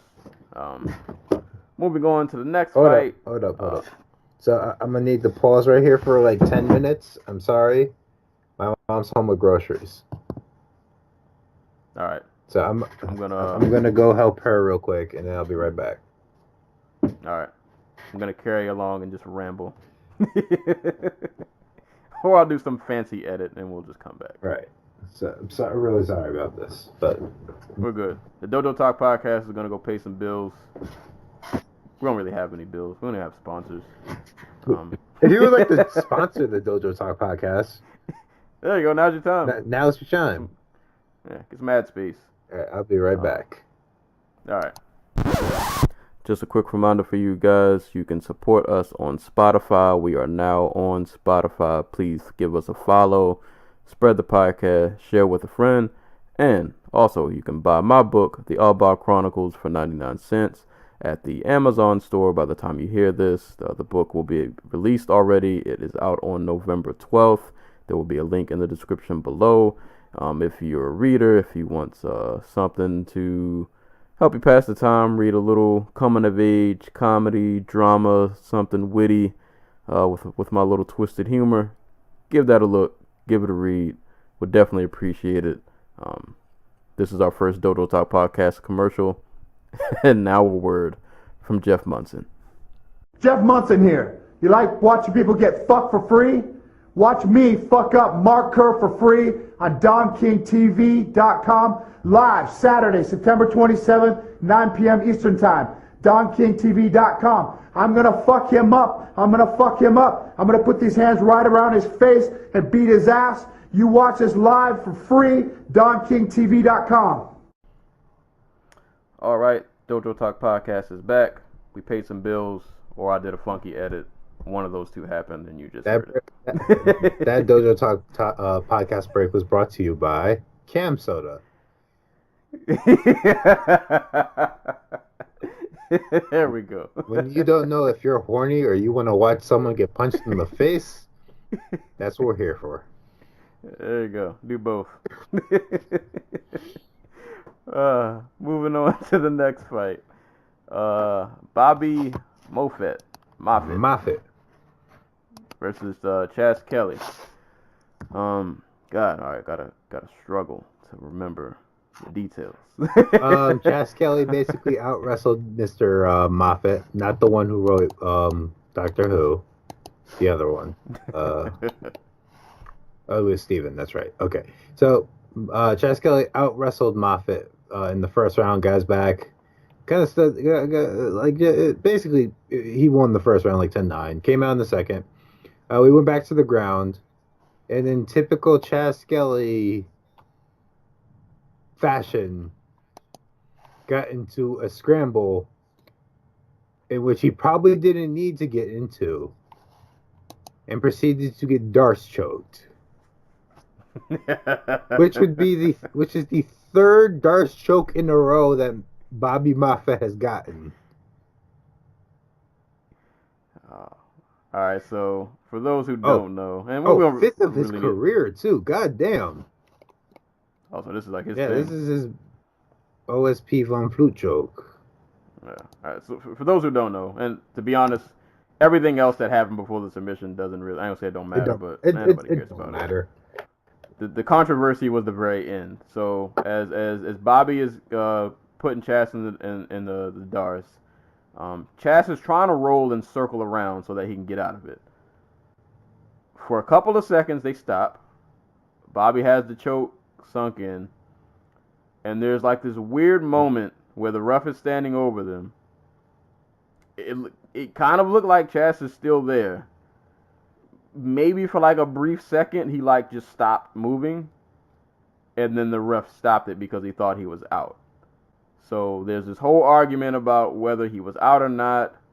They do instant replay, and then at that moment, it made me realize that I don't know what MMA uses instant replay for, because nothing really changed. I don't... Like, it just seemed like we did instant replay so the ref could feel good about himself about the decision that he made. Nothing got changed to a no contest or anything. Like, the win still went to Bobby. I don't know. I was kind of torn on the stoppage. There was a brief moment where I did think he was out, and it was a very quick, like, brief second. But also at the end, like, Chaz Kelly perfectly articulated what happened the entire time. So I was like, well, maybe he wasn't out. There's no doubt in my mind he wasn't out. But I'm not mad at the ref for stopping the fight, because, he holds on for 5 seconds too long, and he gets assaulted on Twitter about, like, how he should have, like, his refereeing license stripped or whatever. Yeah. Like, I mean, that's just always going to be one of those weird gray areas where, like, you have to show that you're still fighting out or you're still awake. And I mean, like, maybe Skelly breaks out. Maybe he does. Like if he's allowed to continue. Like, but at the same time, like it has to look like you're breaking out, and like I get it was like a split second thing because he went from moving to not moving, but like I can't fault the ref for jumping in a little early. It's one of those unfortunate situations that just every now and again, like one of these moments, unfortunately, it's gonna happen. Like you get one of those split second moments where you're the ref and you have to make a decision, and it's kind of damned if you do, damned if you don't, kind of thing. I mean, and in Skelly's defense, like what he said made sense. Like he stopped moving. Bobby was gonna have to like basically curl his leg over his to get the choke tighter, and there was no way he was gonna do that. So he was kind of just like, I guess, relaxing for a second. I guess because he had been like circling the entire time. So like his explanation made sense, but I don't know. I guess it could have went a bit longer. And like I said, maybe he would have gotten out. Outcome of the fight could have been different. But I don't know, man. I'm not gonna call for the ref's job after this. He made a split decision. I didn't really like the instant replay though, because it was like we did all this instant replay and all this explanation, and it's like, is this gonna go to a no contest, or are you guys just gonna keep the same result that you already came to? And I don't know. I feel like we didn't even really need the instant replay. Like it was just. It's one of those things where like you're glad it's there, because if like you get a situation like God, who was the dude? It was Drew Dober. Was it Drew Dober? Or am I thinking somebody else? The Brazilian who got a submission from like half guard while he didn't have anything locked in. I know what you're talking about, and I can't remember who it was. Yeah, it's lost to the annals of obscure MMA history for people who watch every single UFC in Brazil card. Didn't like Ricky Simon have one of those? I forgot what his. Yeah, like controversy. His wasn't submission though. Was it? Oh, was it the one where what's his face? Was it Ricky Simon? Are you thinking Ricky Simon? Or are you thinking the dude who choked out like the man Derishvili? That wasn't the same fight. It was the Derishvili fight. Yeah, the Volashvili. Yeah. Like those moments just kind of. I don't know. It's one of those weird MMA things. Like it just happens, unfortunately. But I mean, props to Skelly. He was classy in defeat. I wonder if he's not gonna appeal this at all. I didn't see anywhere that he would. But I wonder if he would have. I mean, I can't blame him. That's his livelihood. But yeah. Like, this is one of those appeals that if he did because some appeals I've seen fighters do, I'm like, bro, stop. You lost. But this one, if he does decide to appeal this, I wouldn't be mad at all. I think he would have a valid case. It was just one of those weird situations. The ref made a split second decision, and it kind of is what it is. It sucks for Skelly, but I don't really know what else to say. It's just one of those situations. But props to Bobby Moffett. Moffett, obviously his last Moffett. name. Moffett. He did what he had to do. It's not his job. He's not a ref. You fight until they say stop, and he gets his 30th Darce choke in his career. But yeah, so that was that fight. Moving on, this next fight did not last long at all. Davy Ramos, John Gunther. Earlier I mentioned the phrase, there's levels to this. This was definitely one of those moments where there was levels to this. Who made this matchup? Why?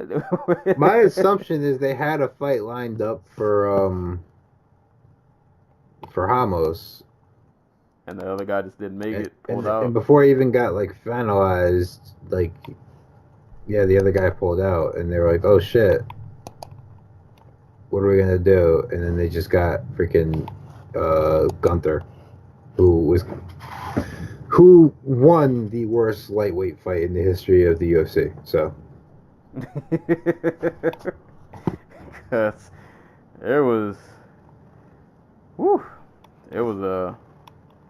yeah, this fight wasn't Maybe close. maybe it's a contract thing where like Ramos is like I like we haven't gotten this guy as many fights as we're supposed to do on his contract this year, so let's just get him in there with somebody. And Gunther was the only dude they had left. Or maybe they just want to get rid of Gunther because he's really bad. Like I hate to say it, but he's not good. I think you get rid of Gunther and you make, you add another highlight to Ramos. Exactly. So I guess it was a win-win.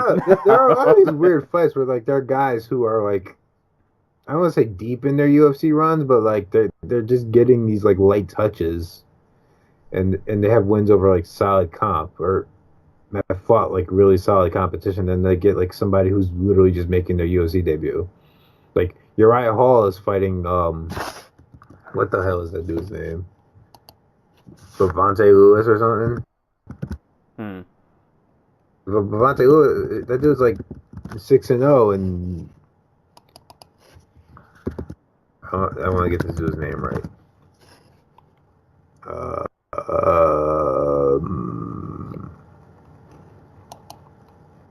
and I didn't even mention Ramos won by submission. He took Gunther down and had his way in. Oh yeah, in like 2 minutes. Yeah, it was Bevan Lewis, who is a Jackson Wink fighter. Like he's 6-0. He beat Alton Cunningham on the Dana White Tuesday Night Contender Series fight back in July, and then they were like, okay, you're gonna fight Uriah Hall next. Like, goddamn. Like, right. Where's the hey, welcome to the natural? Yeah, like welcome to the fucking show. Yeah. And poor John Gunther, who went from fighting like Alan Zuniga to this. I mean, at least he still has the mustache, I guess. So. Yeah. Gotta hold on to something. But, yeah, man. That's that happened. Davi Ramos continues to impress. Just jiu-jitsu on another level. So shout outs to him. Next fight, rounding out the Fox Sports 1's prelims. Newcomer Devontae Smith, who I believe he was on the Contender Series also, correct? I think. Yes. Yeah, Devontae Smith coming in from the Contender Series to fight Julian Juicy J Arosa. I don't know why I didn't like that nickname. But yeah, there were hands administered in this fight, and quickly after those hands were administered, the fight was over. They had a quick little feeling out process in the beginning, and I think Arosa had went for a leg kick, ate a 1-2, got dropped, ate some ground and pound, game over, closed the curtains. You can all go home now. Yeah, basically. Yeah, that was pretty much the fight. I don't remember. I've watched the Contender Series, but I didn't watch all of them, so I don't remember if I had seen Devontae before. But seems like he has a pretty good personality, so somebody who can put himself out there. He seems to have a fan-friendly style, not afraid to let the hands go. Didn't really get to see much of his game because the fight ended so fast. He proceeded to call out Ross Pearson. Pretty gutsy call out for a newcomer, but yeah, he's got hands, so I guess he's feeling himself. I ain't mad at you. If you feel like you can make that jump, go ahead. Yeah, it's worth noting. This is his 8th first round stoppage win. It's mixed with submissions and stuff, but he's got 6 knockouts, I think, in the first round. 7. He's got 7 knockouts in the first round. So, dude's a finisher. He also got stopped by John Gunther. So go figure. How did that happen? Were you grappled? No, stopped. 3rd round stoppage. I have no idea. There's no way Gunther put hands on it. I mean, maybe Gunther's just one of those dudes who's just he gets the spotlight hits him and he just freezes up. Who knows? But yeah, no, great I mean, you can't ask for a better debut. You go out there, you put the dude away inside of a minute. And you take virtually no damage. Yep, and so you can get right back out there in 2 weeks when the UFC needs a replacement for, like, I don't know, who's a like Edson Barboza or something. Because that's how they do business now. Yeah, his next fight will be, he'll fight Gaethje next. He's like, Justin Gaethje needs to fight in, like, 4 weeks. You're down? Right. Yeah, that's how we roll now. But yeah, man, really good debut from him. Like I said, it seems like he has a good personality for the sport, so it might be somebody to keep an eye on. We'll see where he goes. So shout outs to Mr. Devontae Smith, who I think was a Colorado native also, so got the win in his backyard. These next 2 fights, which will be the Fight Pass prelim. So I did not rewatch these at all. So I don't really remember them much. But for the sake of covering the card, Eric Shelton, this is a flyweight fight, so shout outs to them. Eric Shelton, Joseph Morales went to a split decision. I don't remember much of this fight other than saying that Shelton moved to Florida, I want to say. Moved his whole family to, like, start a new camp. And, I think it was Florida. I could be wrong. But he moved to another state that was not his location, to another camp to, prove his career. And, whatever move he made seems like it worked. I remember this, like, being a solid fight. Not anything, like, too crazy really happened, but solid performance from Shelton. He made a move to a new camp, and it seems to be paying off. So, good win for him. Kind of sucks though. He is a flyweight. He doesn't look very big, so I don't know. I'm not sure if he'll get that call to 135, but he got the win nonetheless. So shout outs to him, and hopefully they keep you around, man. If they don't, hopefully you can land on your feet in one of these other organizations. Tachi.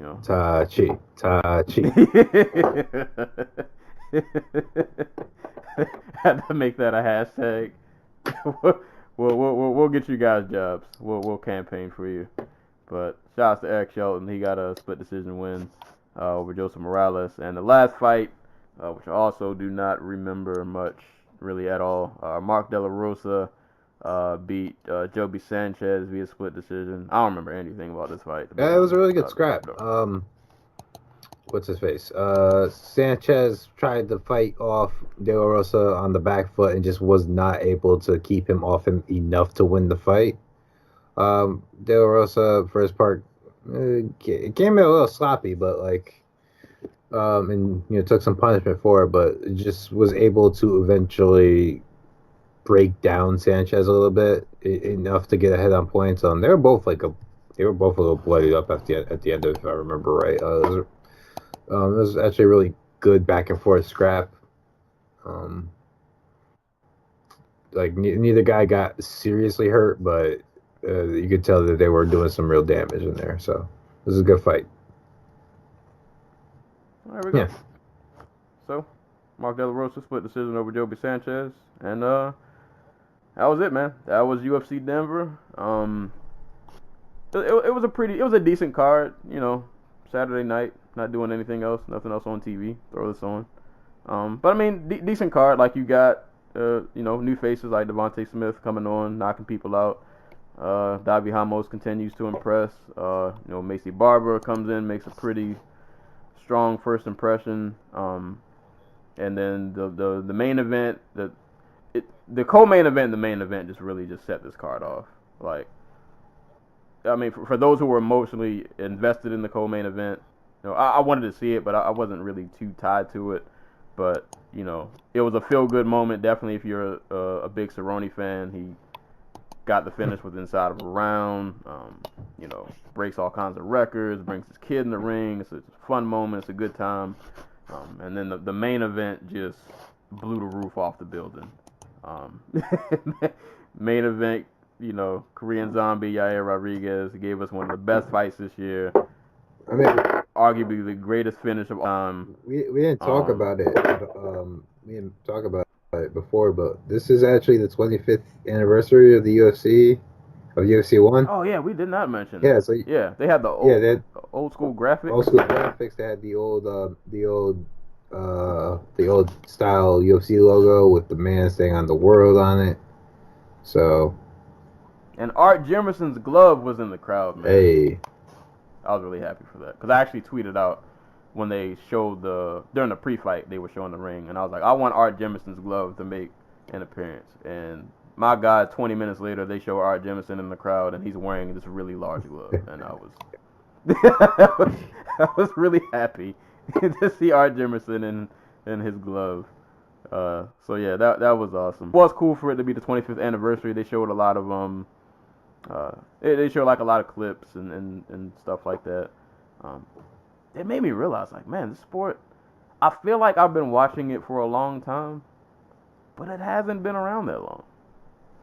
Like, I mean, in the way we know it, it hasn't even been around that long. I mean, like, the past, like, what, 20 years, 12 years, yeah, whatever. Like, the UFC is 25. I'm 29. I'm trying to remember what year was. You know what year the first UFC was? 93. 93. Man, what was I doing in 93? I wasn't even in Maryland in 93. It's old. I think I was 93. I would have been like 4 years old. I think I was in Virginia. I didn't even know what MMA was back then. I mean, nobody did. Nobody minus the people in the crowd and their families. It was shoot fighting back then, man. Like, it was this, and it was Judo, and that, and I guess pancrase, and I guess Valley Tudo. So yeah. So unless you had the hookup, you really didn't. You really didn't know much. It's kind of wild. Like, I mean, it was the UFC's 25th anniversary, but like MMA just in general since then, like it hasn't been around for so long. It's come a really long way. Like, this sport has just morphed and changed and evolved and done all kinds of wild stuff in the time. All the different personalities and generation of fighters, and it's crazy. It's wild to see. Like, we've literally been watching this just from like it's like watching a child grow. If MMA was a child, it'd be a very dysfunctional child, but it's a child nonetheless. It would be in jail. Let's be real. Yeah, that child would have. Yeah, he's definitely getting suspended first day of school. He's fighting all the teachers. It's like fist fighting all the teachers. But, yeah, it's just kind of wild when you sit back and just think, like, man, this sport has really come a really, really, like, when I saw Art Jemerson in the crowd, and like I remember they showed the iconic highlight of Gary Goodrich with the elbow. That is still one of the nastiest KOs finishes you'll ever see. Gary Goodrich with the crucifixion elbows of death. Forgot the guy he's fighting, but yeah, it's kind of wild, man. UFC's been around for, 25th anniversary. Sports come a long way, ups and downs, sideways, every direction you could go. The sport's been in, and we just kind of here along the ride. I think we're getting dragged along at this point, but we're participants. We complain, but we know what we signed up for. So shout out to the UFC, man. 25 years, going strong. New era coming next year with this ESPN Plus. That'll be weird. Yeah, we'll see how that goes, but yeah, that's gonna be a thing. But yeah, so that's pretty much it for news and the fight card. I don't know why I feel like I'm missing something I thought like I wanted to expand on, but real quick before, I know we already talked about it. Well, I guess real quick now that it's official. The Robbie Lawler and Askren. We going Askren? I kind of feel obligated to go Askren because I don't know what Robbie Lawler is going to look like. It feels like he's breaking down. So I'm a lean Askren, but Lawler still, even when he was just like, I have one functional leg, but I'm still here. When he was fighting like a RDA, he seemed like he was still doing pretty damn good in the takedown defense department. I just don't know if he's going to generate enough offense to the point where it's going to be dangerous for Ben Askren to try coming in close distance. So I will lean Askren. Yeah. I wouldn't be surprised if Robbie won. But I don't know. Robbie is he's kind of beat down. The one thing though, I could say that Robbie won't have to worry about so much that he did in the RDA fight. Like RDA can smother you with takedowns, but he's a really good striker. Askren's just trying to get the takedown and beat you up. So I mean, if Robbie can get out of a takedown and I don't know, catch Askren coming inside, he might flatline. It might be over. But he also could get taken down and savagely beaten, or maybe not even savagely beaten, just held down, controlled, and ground and pounded, and it'd be one of those fights. But I don't know, like if the UFC is trying to use this as a springboard, like Askren or whatever, because like, is anybody going to cheer to see Robbie Lawler just held down and like kind of pitter pattered for 15 minutes? Yeah. I was like, I don't know if this is a punishment fight or a reward fight for Askren, because it's not a gimme fight in any stretch of the imagination. Which, I don't know, it further confuses me as to why, like, you traded Mighty Mouse for Askren, as if Askren is not the prototype for a fighter that the UFC would push. And, like, he's a heel. And I don't know if the UFC's know this, but, like, no one likes anybody at welterweight. Like, anybody. Like, people don't like Usman, people don't like Covington, people don't like Till, people don't like Woodley, people don't like Wonder Boy. I feel like Wonder Boy had a good thing going, and then the Woodley fight ruined it for him. Exactly. Yeah. So, like, I like, bring in a baby face. The world needs Sage Northcutt. Like, is he still a free agent? He is still a free agent, and there's talks that he might be joining one, which would go a huge way for them getting a TV deal. Yeah. So and then to add to that, I mean, Sage was in Singapore. He was there. Yep. He was one of the 3 people that Chat Tree Sidyatong mentioned as being in attendance for the card. Huh. The other 2 are Demetrius Johnson and Eddie Alvarez. So Sage already been mentioned with the greats. Yeah, making moves, getting that foreign money. He's gonna take that Ben Askren's old title. See, that was the real trade. There we go. That was the trade that we didn't know about, because Askren for Sage. Yeah, because Sage will go up, and who'd have to beat Tyler McGuire, and I forgot who Tyler's fighting, Sebastian something. Yeah, you know, if Sage gets a world title, he's gonna be on every TV, every commercial. They'll treat him well over there. But he's starting to become self-aware, and it's scaring me. See, like he's growing up. like he posted a picture of himself. Well, he posts a picture of himself every few hours, but like there's one of him in Singapore. And the caption is just Singapore. It's him standing in front of, like, I'm not even sure if it's like a painting or a building or what, but it's scary. It feels like there's a threat.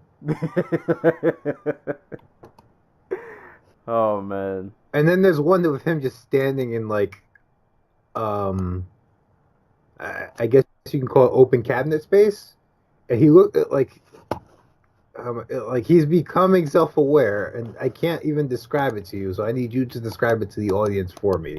Hold on a second. Okay, I hope I can look at this. My computer okay, that should be good, I think. And the caption on this tweet is, "Now that's lifelike." Oh God. So he's growing up, ladies and gentlemen. He knows that we all think he's a Ken doll. Alright, hold up.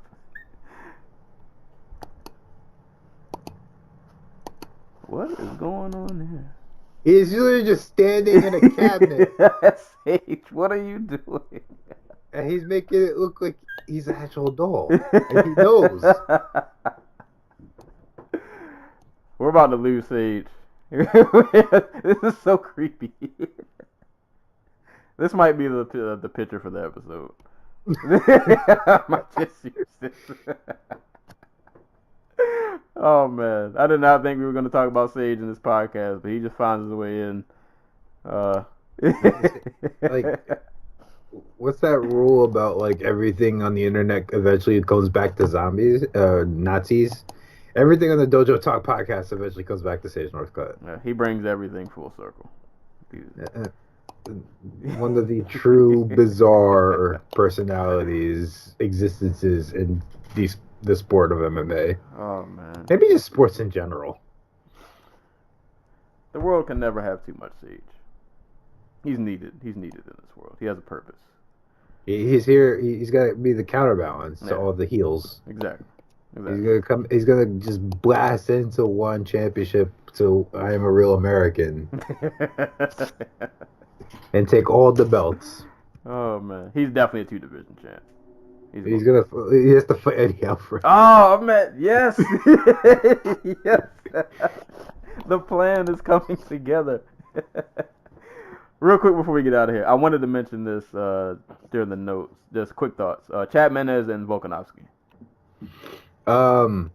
They gave. I was gonna. No, that doesn't work. They're not really that similar. I was gonna say they gave Volkanovski a better version of himself, but it's not true. I don't know, it'll be interesting because this is probably the first time Volkanovski's gonna fight somebody who's like his height, because he's really short. He's not gonna be able to take down Mendes. Like, I'm sorry. Like, he's a really good wrestler, but I don't think he's gonna be able to take down Mendes. I think it's a really piss poor matchup for him in that sense. I'm gonna go Mendes by KO. Yeah, I like this fight. I feel like it's two little tanks fighting each other. Who doesn't like that? Yeah, two little jack dudes, two little small miniature superheroes. But yeah, I think Mendes has kind of been there, done that, fought the best of the best. I like Volkanovski, but yeah, I got Mendes by KO. Just want to get quick thoughts on that. So yep, that is it for the fight. So we will move on to parting shots and shout outs, which if my computer would cooperate, be able to get my shout out off. So I'll just have to do this by memory because my computer is not going to let me do this. But on an MMA related note, shout outs to One Championship. They had a card, I believe it was very, very early Saturday morning. This card was supposed to have been headlined by Angela Lee and God, what's her name? Jing.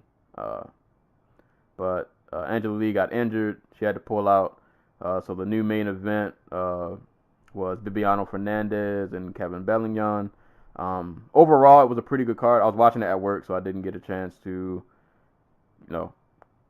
catch it like in its entirety as I would a normal card. But good card overall. It was a Giorgio Petrosian sighting. He had a pretty one-sided beatdown fight that he had. But shout outs to Kevin Bellignon, man. He had a really close fight with Bibiano. Bibiano's been champ over there for a pretty long time. And Kevin pulled it off, man. He eked off a really close decision. Pretty sure we're going to see a rematch. It was a really good fight. I was watching it, like I said, I was watching it while I was at work. So it was hard for me to score, but I remember thinking that Bellignon was going to get the nod because it seemed like to me he was landing more. Bibiano was getting takedowns and he controlled the fight, but I feel like he didn't do like a ton of damage as to where Bellignon, he dropped Fernandez like once or twice. He was landing some good spinning back kicks. There was one point, I can't remember which round. I want to say it was towards the latter rounds, maybe like the fourth or the fifth. He had Bibiano on the ground. He was landing some nasty ground and pound, man. It was Bellignon fought his heart out, man. He fought a really hard fight. and that was Bibiano was on an 8-year, 14-fight winning streak, and Bellion ended that, and they unified the titles because Bellion was interim champ.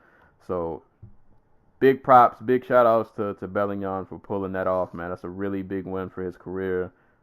Really hard fought win. So shout outs to them, and I'm pretty sure we'll get a rematch of that. And what if they want to pivot to Demetrius Johnson as champion?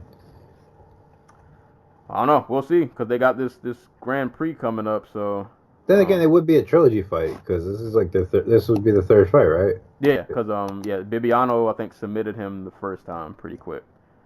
So they'll probably get a trilogy out of this, and then Mighty Mouse will come in and probably not fight either. Probably not fight. Oh yeah. Well, we'll see. He might not. His teammate. Okay. Yeah. But either way, man, that was a really, really awesome fight. And my last shout out on a non-MMA related note, shout outs to a comic book that I just read yesterday, entitled Trill League, written by Anthony Piper. If you guys, and if anybody follows Anthony Piper or you knew about his Kickstarter, this has been a comic that has pretty much been in works for a while. I don't remember how long ago I donated to that Kickstarter, but I got my comic book yesterday. I got issue 1, and then I believe, depending on what package you bought, he sent out a digital download to issue 0, which is like a prelude before the comic book starts, which you should read because it still all ties into the story. But Trill League is a very entertaining comic book. It's like a black version of the Justice League. I feel like this comic book is like if the Boondocks was about superheroes, you would get this. It's a pretty entertaining read. The book is only issue 1. It's actually a pretty quick read. I got through it in probably like 20 minutes. I think I just put on some music and just read it. But Anthony Piper, Trill League, really good art design. Love the character designs. You can definitely tell like where his anime and hip hop influences come from. You see Naruto influences in here. You get a lot of music references in here. A couple Drake drops. It was a pretty entertaining read, man. I'd been pretty high anticipating getting this book, and I read it yesterday, and it lived up to what I had hoped it was going to be. So shout outs to Anthony Piper. The comic is called Trill League. I don't know if the copies were just restricted to Kickstarter backers, but if you can still get a copy of this, and you're a comic book fan, and if you like hip hop and anime, I think this is for you. Give this a look. Pretty dope. Pretty entertaining read. Quick read. You can get through it pretty quick, but really nice artwork.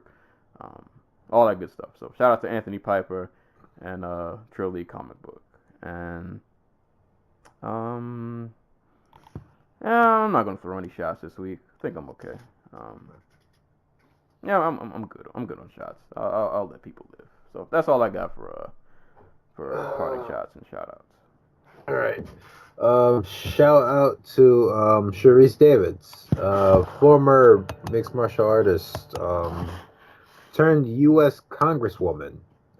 She beat midterms were last week, and she was elected to the House of Representatives, and she will be representing Kansas's 3rd district. She is one of the first 2 Native American women to ever be elected into office. I think she's also the first LGBT woman to ever represent the state of Kansas. I could be wrong about that last one, though. So, shouts to her, showing this is not a dead-end sport. There is life after the sport, if you want there to be. Granted, she's an attorney, so it's a little different, but point being, she's not going to come back to the sport, which is always the healthiest possible thing. So shouts to her. And also shouts to the U.S. women's boxing team, which is going to be competing this week, starting on November 15th over in New Delhi at the ABA Women's World Championships.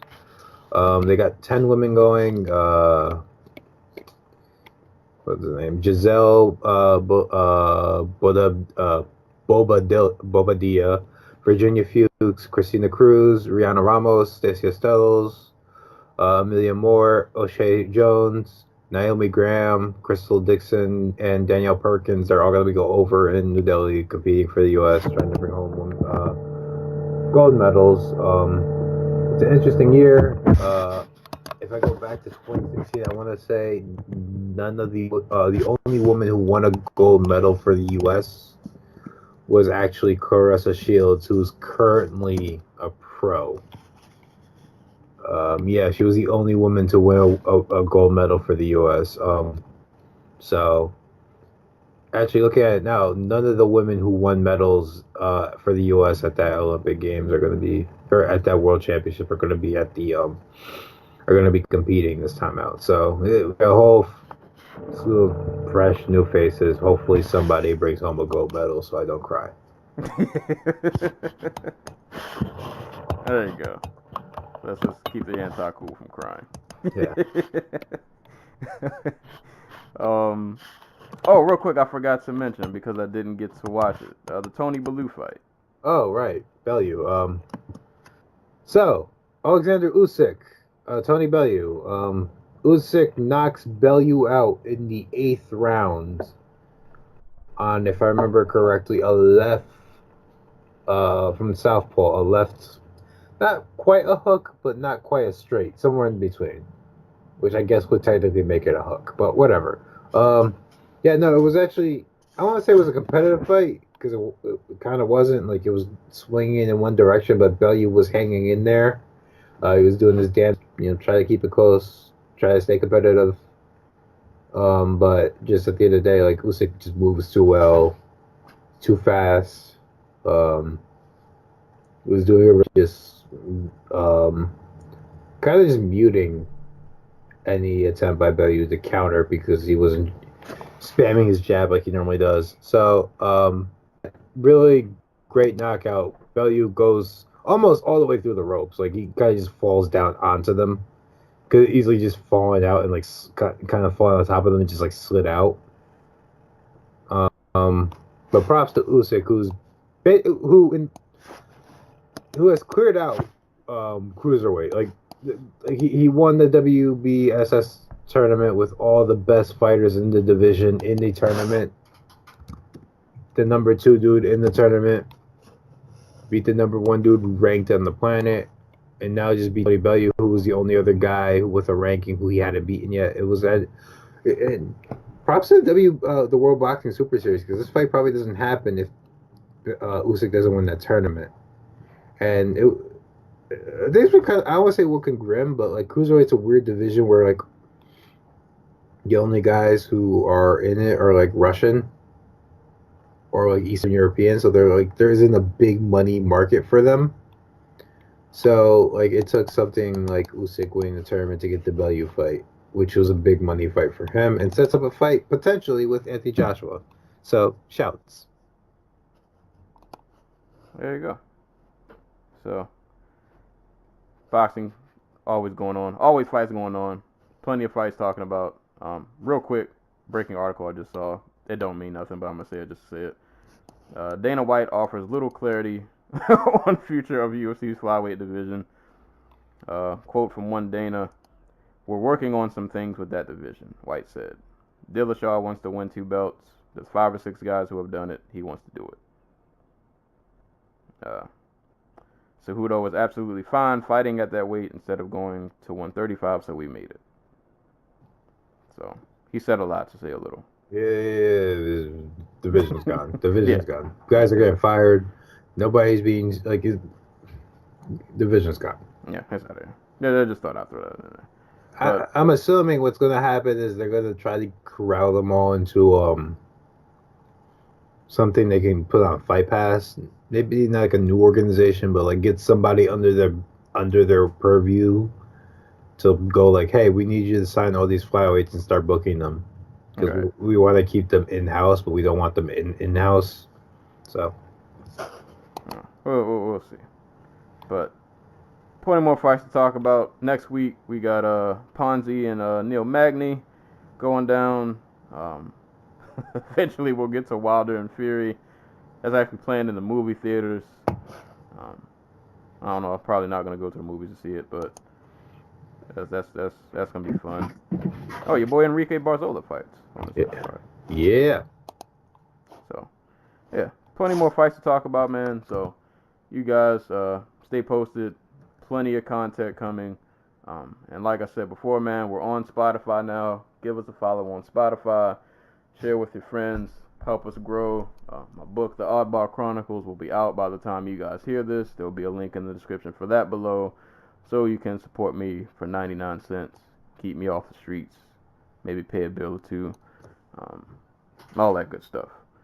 But this has been another episode of the Dojo Talk Podcast. I'm your host, Serial Sensei.